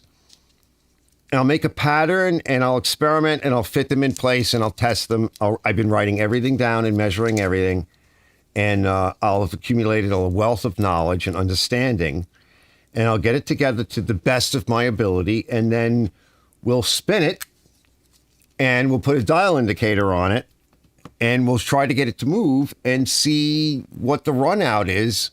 I don't think it's going to be very much. So... who's dinging me? Is it Big Mike? Yeah, sick, he goes. It's pretty cool, right? It's cool stuff. So the only thing I saw that was broken on it, which I showed you, I think, last week, just to kind of catch up on that, was the tool stock, right? The compound part of it, the upper compound. So I bought, it's in pieces right now, the Chinese, you can, what I've come to find out is that when it comes to lathes and tooling and stuff like this, they'll also sell you blanks, like things that are cut like this. See how it's got the dovetails in it? And tapered shafts and things like that. They're not completely finished, but they're they tell you what the steel is, what the metal is made out of, whatever metal you want. This is a compound, but I'm going to have to mount it to a base of some kind, and I have some ideas. And this is the other part of the compound. So, like I said, I took it apart. It's got to be cleaned. It's a little sloppy, I want to say, but it's not terrible. Like it's still loose. Like that nut is loose. They don't finish it. It's still got burrs and dust on it, metal dust on it from machining. This is, Johnny will know, this is its tool post, standard tool post. This is about the size of like an OXA. It's designed for sort of the larger import lathes that are out there and stuff that you see, these mini lathes. And I started with this rather than something larger because it has to do with the original size of the tool rest and the compound, all that originally, which this is part of the dovetail system. It's a standard dovetail. This is the bottom of the broken vise. We're going to be using this. And then this is the round dovetail that fits on the carriage. So I want to keep that right now. And with that bolt, it tightens up. And a lot of the Atlas lathes or what have you, they had milling attachments and all kinds of things that drop down. And it's my understanding that depending upon the lathe and the lathe model and the year, there's no standard on this. So if you have the part that fits on there, work with that.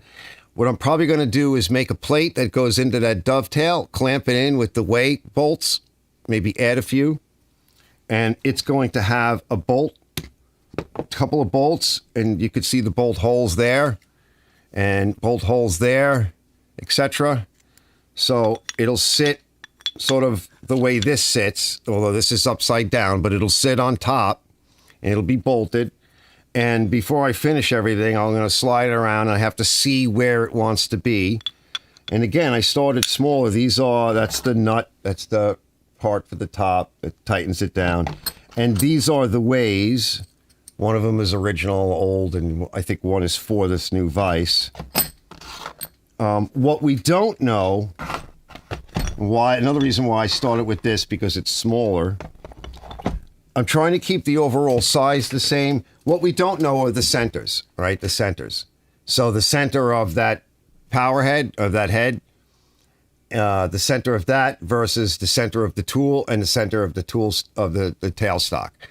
And we don't know where the tool is going to wind up. It could be high, it could be on center, it could be low. I have no idea. I have no idea of knowing any of that. I can't even move the carriage. It's stuck right now.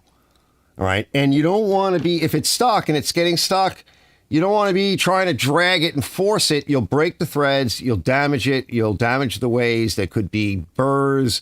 So that's kind of next. This headstock is basically done.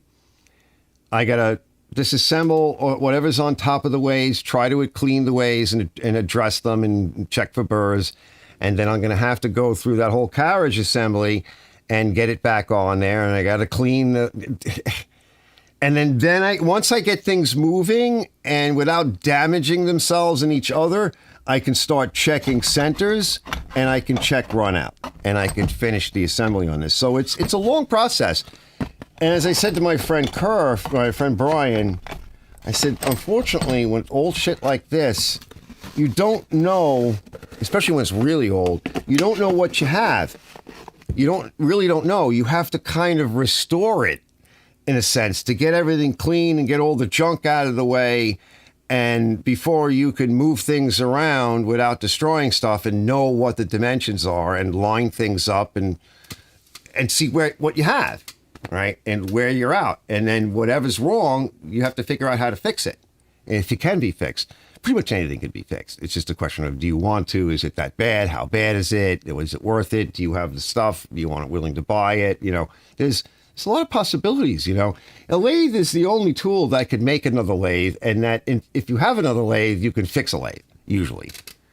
But there are times when you can't. It's too far gone. I don't think this is in that situation. Hold on, I'll get one more thing. So that's coming along nice as I have time. And I've been, also staying up late trying to figure out what I need, studying. And I did one more thing. And the other thing I did the other night, which was like, oh my God, how much hardware? So I came up with a whole hardware set. So these lathes have to be leveled because you could put bows in the ways and what have you. So they have to be leveled.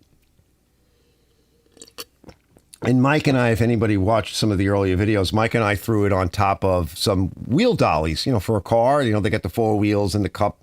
It's all made out of steel. You put it on your tires and you can move the car around. These were some cheaper variants I had for the Nova when I used to keep it in the garage. And I'm like, I don't have Nova anymore. So I'm like, well, just throw it on top of that, Mike. And Mike zip screwed it down, so it's kind of sitting cocked. But it's got 8 wheels. And this is heavy. If you put everything on this lathe, it's, 700 pounds. It's really heavy. But as I was showing Contractor Mike the other day, with 8 wheels, it's not heavy. And I'm like, I literally took my 2 fingers, and I'm like, and I'm tired today. I'm shot. I can barely hold myself up. And I went, one finger, I went, whoop. And it moves like butter.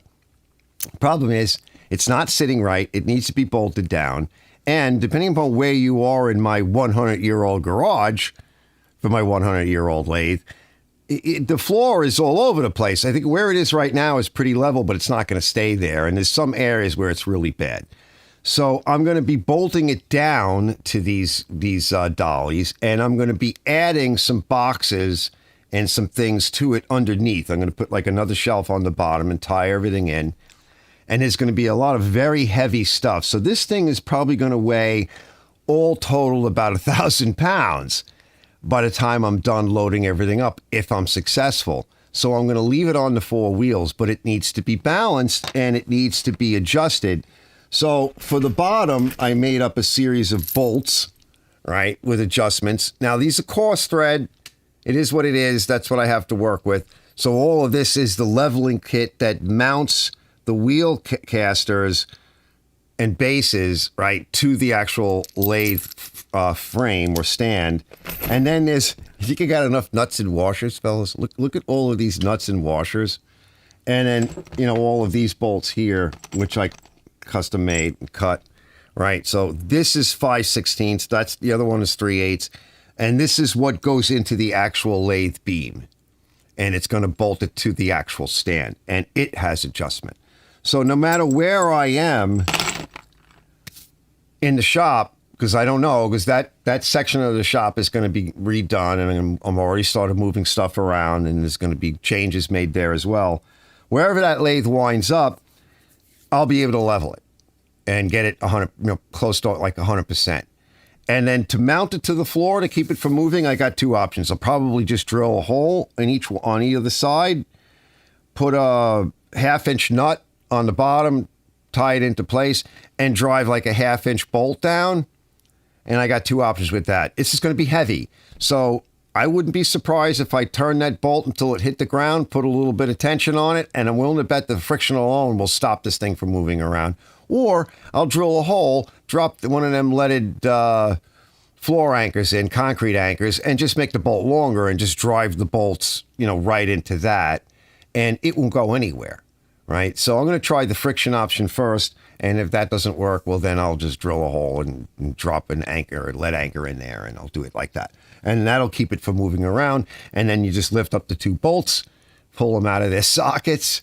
And if I need to move it somewhere else, maybe it'll have another perch. I don't know. But that's down the road. That's a ways off. So that project's coming along pretty good. It's a lot of fun. I needed a break from, just the usual run-of-the-mill stuff in Arch's garage. And this is a long-term thing.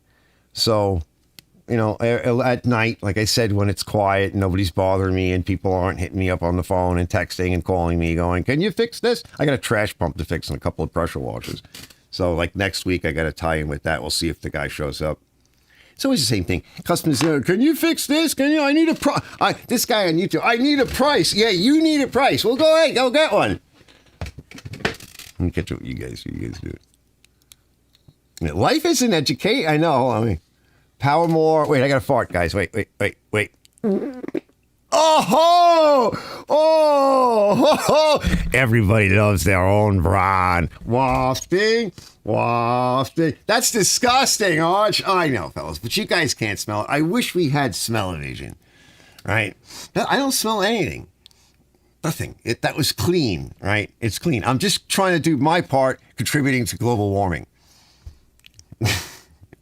Me drill you long time, right? Me love you long time. Soja boy, right? Love you long time. $5. No, he too big. He too beaucoup. Too beaucoup. Oh, God, that was great. Nobody's born with it. You have to learn stuff somehow. Yup. Best way is just jump through it. That's right. But you just have to pay attention. I think that's the key. A couple of my teachers in high school, like, you're not paying attention. You got to pay attention. And you know what? I took them seriously. It's true. It's true. Brett goes, I like that lathe. Real piece of American heritage. And Bravo goes, you need an Aloris clone, AXA, or possibly the BXA is too big. So that was the other thing. I'll get to that. Bravo goes, my Craftsman 12. You got 12 by 48, bro. This is a 10. And it's not a heavy 10. Okay? It's not the heavy 10. What was the name of that company? It's just forgetting my name. I'm losing it right now. Has an AXA wedge type tool post hole. It's rock solid. Yup. Sharing is caring, Arch. Yup. Absolutely. So yeah, I started off with that because it's not a heavy 10. What's the name of that brand? You guys know what it is. Some of you guys know. It's a 10. It's an early 10. It's like a big overgrown import that's very stable. But it's tooling sizes and stuff, they're kind of small. And like I said, I don't know where my center is. And I wanted something that would kind of fit to that plate that's over there that I showed you. So I could still keep the dovetails and all that for now. And this was $65. Okay. And with the tool post holder, right? So I'm like, okay, we just need something to get started and fix the brokenness. Later on, I may buy an AXA. What we're talking about is the size of the tool post holder, right? This tool post holder is not that small. It's really bigger than what you would see on like an OXA. But it's kind of the bolt that it uses to hold it down is what you would see on an OXA. And we're talking about, again, the sizes, right? So it's the smaller end. But that's good because it gives me some room to drill and negotiate and move some stuff around until I figure out and map what I have, because I haven't even gotten to that yet. And later on, I may want to not throw it away, but just remove the extra compound and make one solid AXA or BXA or something like that, and just mounts right to the slide, the main slide, for just generalized turning. So that I'm like, okay, well, that can come later. We don't even know if this thing will cut yet. I can fit it. That's bigger than a half an inch. I forget what size that is, but I could put my 1/2-inch tool holders in there. If I have to shim them, I can come up or down, but I may have to shim. Let me figure out where all that is. It's got a nice hole in the center, right? With the other cut in it, right? So it's got a double bore in there. I've got some things that I can work with. Remember, I don't have a lathe and I don't have a mill press of any kind yet. So I'm limited as to what I can fabricate for now, hopefully. Okay. So yeah, so we'll get to that. And then later on, it'll be stout. Robert goes, Brett, I have 3 more HPS vapor lights in my eBay shopping cart. Uh-oh, pull the trigger. Pull the trigger. Yeah, I'm going to need some more lighting. Yep. He goes, I mean 2 more HPS vapor lights. Oh, no. Pretty soon it's going to be 1. Bravo goes, you have the lamppost tool hold. No, I don't have them. Pain in the ass is it, but they are okay. I used them for 6 years. Nope, I don't have it. What I got doesn't fit the broken vise.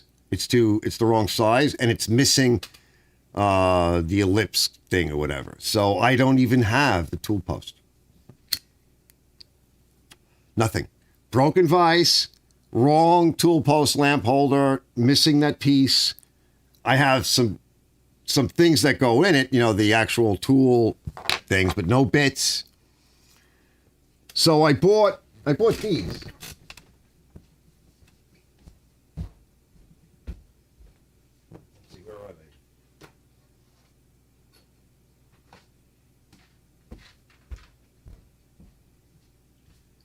So for now, I got these pieces of crap. I want to get, there's a kit out there that I want to get, just a high-speed steel. But yeah, here's a cutting off tool.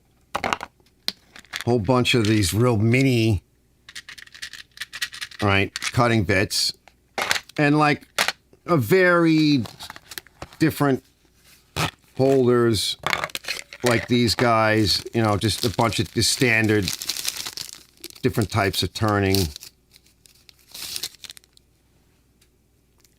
Right, they're kind of small. Like these are really small. You'll break these, but they will fit in here. And again, I don't know where my centers are. What's this, a boring head? This might be a boring head. Yeah, this is a boring head.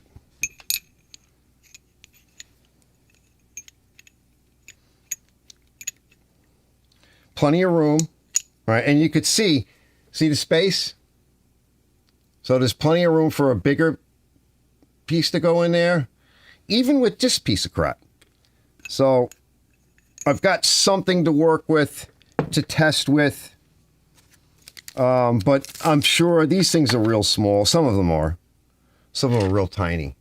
And, you know, since I'm such a novice, you know, I'm sure that day will come when I'll go like that and I'll go blink and like crap. Yeah, I'll try to be careful. So I want to get some steel, high-speed steel, but that comes later.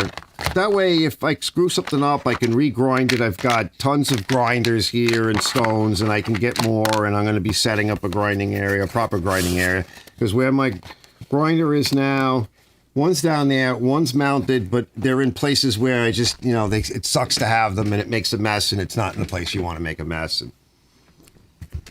you know, a little bit at a time. You know, you don't rush. You know, Johnny's got a good setup over there. He's ready to go. He's ready to do whatever he needs to do. You know, I'm nowhere near that. Okay. What is this? What does he say? He goes, I have 2 more vapor lights. Bravo goes, you have a lamppost tool. Bravo goes, yes, I do. I saw them on your previous stream. Nice. And Brett says, show my HPS arch. What's HPS? Your high pressure sodium? Oh, yeah. No, go check out his channel. Let me see.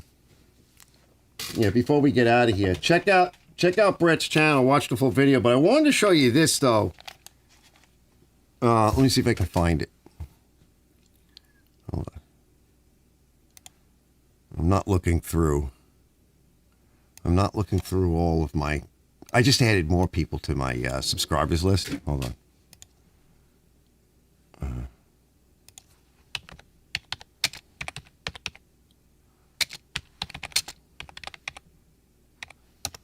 Let's see. I wanted to show you guys this. I'll just talk about it real quick. But go to Brett's channel. Where is it? Where'd you put it, Brett? Oh, here. Hold on. So I'm not going to play the whole thing, but I wanted to show you guys this part. Let me just kind of cruise through it.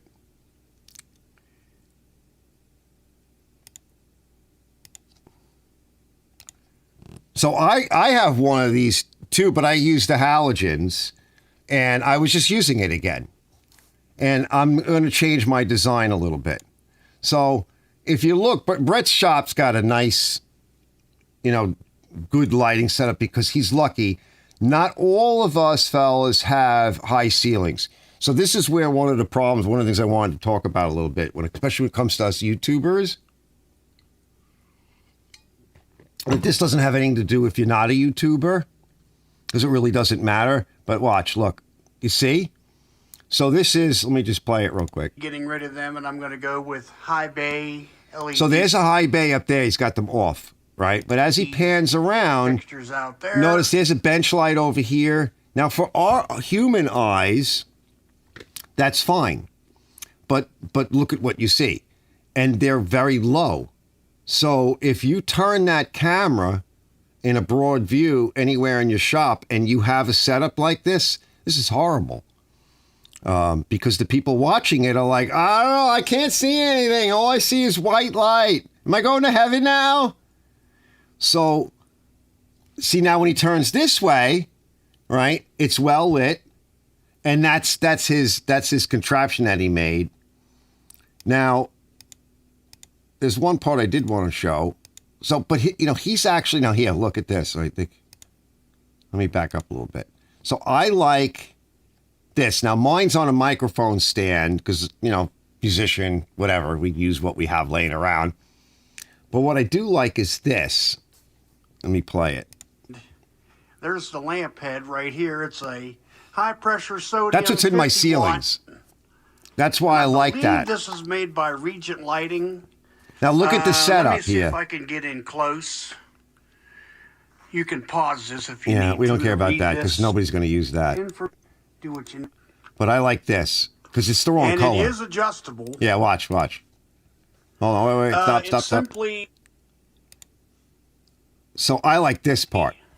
I believe this is 1-inch conduit, and inside of it is 1/2-inch conduit with a T-fitting right here,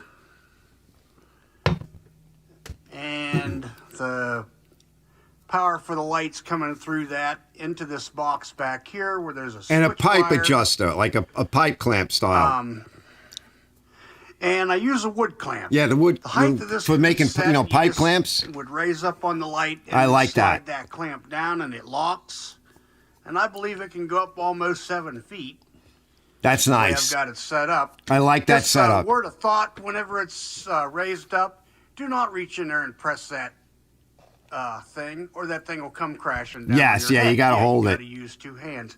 Generally, I leave it set at one height. You could even put a double clamp if you want, like another clamp. But that's the problem why that looks kinda we cool. don't use, Now the camera. for the camera. See? Yeah, that looks weird. Yeah. Yep. But yeah, she's coming up. But I would put a halogen on it, or. And anybody else that might have wanted to see it too. So hold on, yeah. Let me throw him in the chat in case anybody watching later on wants to check out his channel. But let me come back because I'm getting ready to go.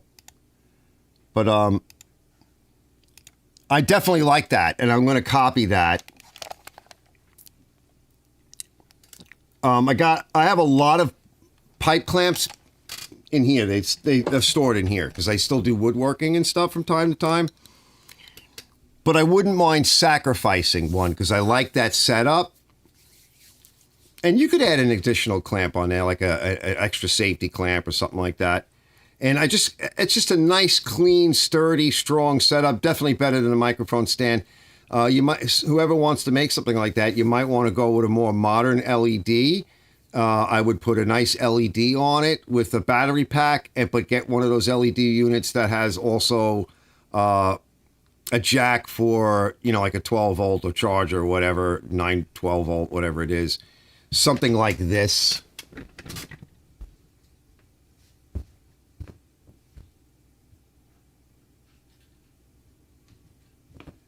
Now, this one's too small, right? But hold on, let me get a battery.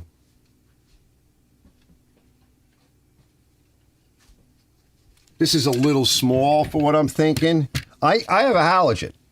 That's huge. That's like, mine's like, I had one that was 1,000 watt, but it burned out, and they're really not making that, and you don't want that. That's way too much light. It's too hot. Uses too much power. But I put a 500 watt on mine. I just kind of bungeed it on for now. But this is the camcorder, like Sony camcorder style batteries. I use a lot of these. These are really nice. They come in a lot of different sizes. And they just bayonet mount on. And this one it's adjustable, and it's got, your AC power or 12 volt power or whatever you got. I think it actually ranges. And I happen to have just a clear diffuser on it, and it's adjustable, which is nice. So, but they have them adjustable for color temp. The bigger ones are even nicer. Some of the more expensive ones, they're aluminum. Those are really nice. You can run them on battery, and you can run them on a cord, which is very nice. I've been dragging mine around, just adding, especially in my garage, just adding some more light and using this to I would definitely recommend that. Either halogen or one of these on top of it that's bigger. Just get rid of the sodium. I love the sodium. I talked about it a little bit, I think it was last week, whatever. I'm going to be, leaving my sodiums up there. I like that color light. I like incandescent and burning bulbs. It's much better light for us as human beings.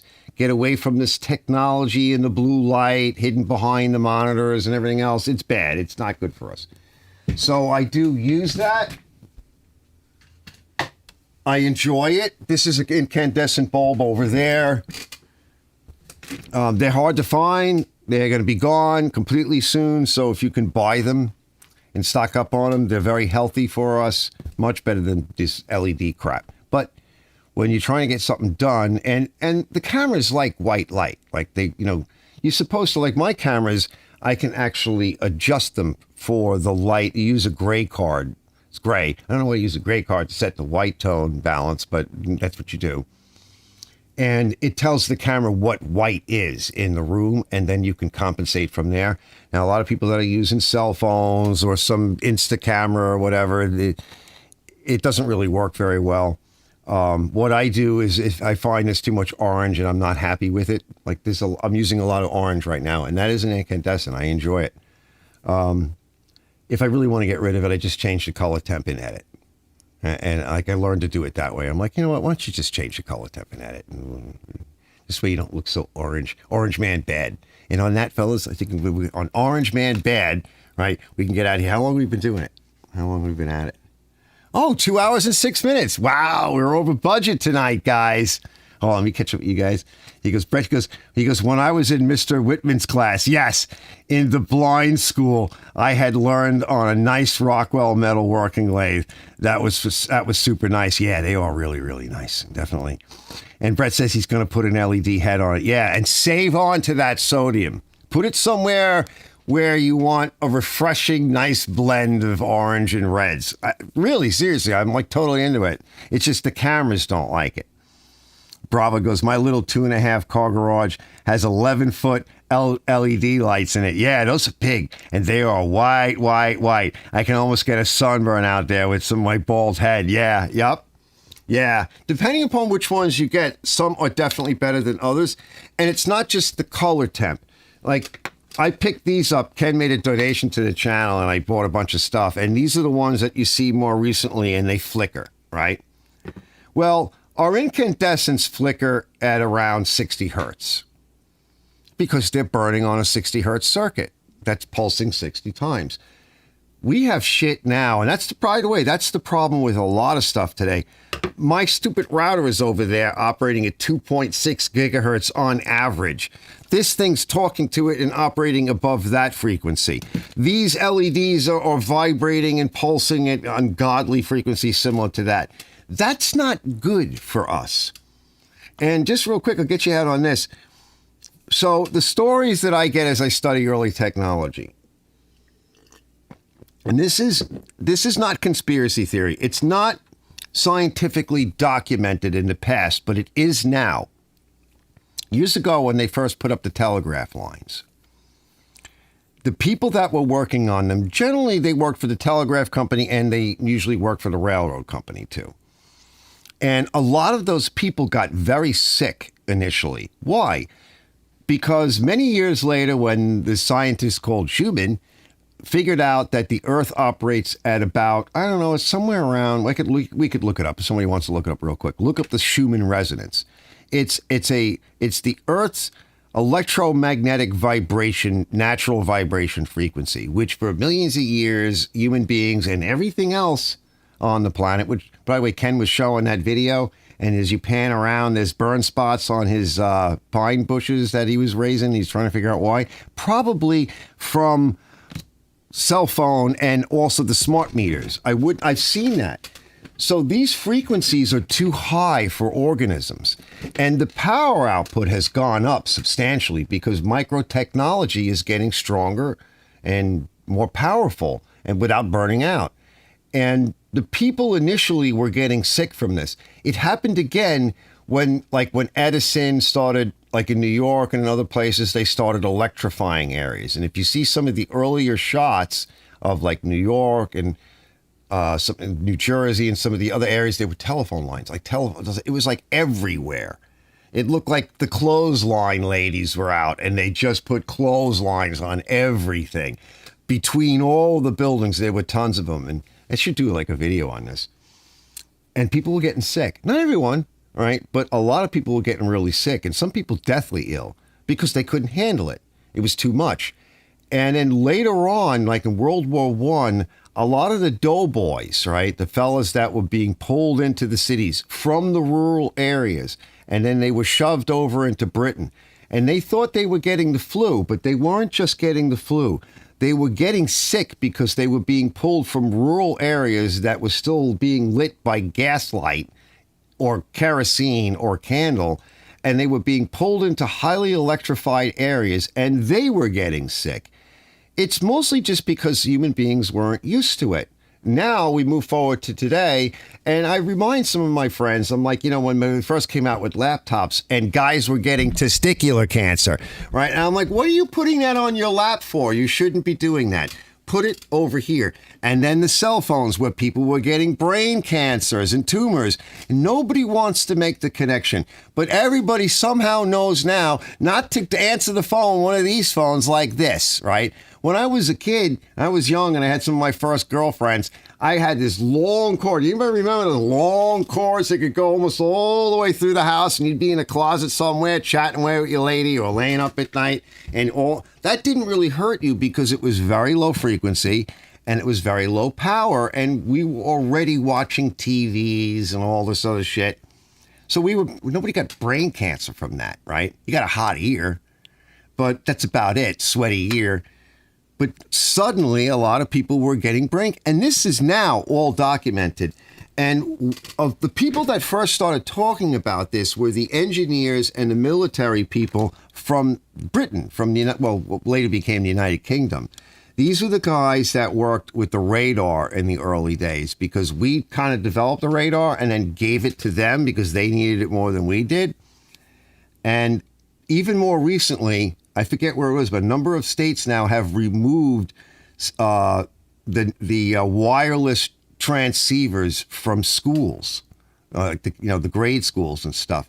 And it's not just to control the use of cell phones from the students and the faculty. It's because they're starting to realize, because the documents, the white papers are coming out. It is really, really dangerous. It is really bad. It scrambles your brain. And I've talked to guys in the Navy and submariners and shit, and they would go up like on the Navy guys, they would go up up top to where the radar dishes were, and they'd put their food to warm up. And I said, well, what did it feel like when you were over there? She goes, you get warm, you'd warm up. I'm like, bro, you're cooking your guts. What do you do? Get away from that. It's powerful. It's really, really powerful. It's RF frequency. We're not used to it, and that's what's behind the blue light. It's not just the light itself, it's the operating frequency of this shit. And many of us aren't ready for it. We're not used to it. And over time, it will make you sick. It can cause tumors. It can even lead to things like diabetes. And not for nothing, I have over 10,000 hours sitting behind screens coding. Over 10,000 hours. And I got to tell you, it wasn't that long after that where, boom, diabetes. So they've been linking it to a lot of things. That's too much. It's not over 10,000 hours sitting behind my guitar, which I probably have 10,000 hours in that. No. Or driving my cool hot rod down the road with the wind blowing and what was left of my hair, right? No, it's in front of this. It's not good. It's not good. All right. Not that I want to get rid of it. When I go to bed at night, I told you guys, nothing. A fan or a heater or an air conditioner or nothing. Except for maybe random whatever's in the air, which I can't control. And no, I'm not putting wire mesh. I remember when I worked at Grumman, they used to, at BFC, I'll get you out of this finally, over in Bethpage, right, where they had the runway and the big Grumman facility. When they started to move more towards more real more modern computer stuff, the E2C is the plane with the big radar dome that turns up at the top. That's what they used to use years ago. And when they would fire up the radar and test it, no matter which way they pointed it, it caused problems. it not only caused problems with the computer equipment, but it caused problems with the people. And that was way the hell out on the runway. And that was not a really powerful unit. Remember, it's sitting on top of a propeller. It's got 4 engines in it. It's not a huge plane. Then they started putting copper wire mesh in the walls, and that helped. I used to work on a radar test bench, and it was to test some of the equipment for the E-2C Hawkeye. And we had one of those big radar transmitters mounted on the bottom, right? It was big. And it connected to what's known as waveguides. And these are big aluminum tubes that are TIG welded. They're sealed with it's a special, like a neoprene silicone rubber seal for the gas to keep it cool. There's inert gas that goes in it. And then it has a wire mesh as a radio seal for it, an RF seal in it. And the magnetron is a gigantic tube amplifier. It's huge. It looks like something from outer space. It's big. And it puts out an F ton of power. And I got to tell you, all the fellows in the test rooms and everything, their brains are fried. They're the weirdest bunch of folks you ever want to meet. A very interesting shit. A lot of power. You don't want to be anywhere near it. I remember when the first radar ranges came out. My friend Steve, when we were in high school, my friend Steve's parents had one. And the china closet in the cabinets was right above it. And 2 things we used to do. We'd cut out of school, go to his house, smoke pot, make like chunky soup in the microwave. And one of two things would happen. Number one, the dog would scream, right? The dog would cry as soon as you turn the damn thing on. And we'd have to get the dog out of the room. And if we left it on too long, one of the dishes broke in the cabinet above. Almost every time. So, we don't even know what we have. We really don't. Our technology, and this isn't even modern by today's standards. We don't even know what the hell's out there. I'll see you guys in the next one. Maybe we'll get to that next time. Then we'll just catch up. LED human optimum frequency is 62 to 70 megahertz. Yeah, that's a still high, right? So we can tolerate alert, and that's the frequency. You also have to consider the current, the wattage behind it, and the voltage, right? So the voltage, and the current, the wattage. And he says 58 megahertz and lower, you're sick. Yeah, depending upon what it is. Yep. Yeah. Now, you can get used to a certain amount of it, but it takes time, and not everybody can get used to it. Not everybody, that's why there's no one shot for the VC that works for everybody, including infants. There's no one medical treatment that works every time. If you're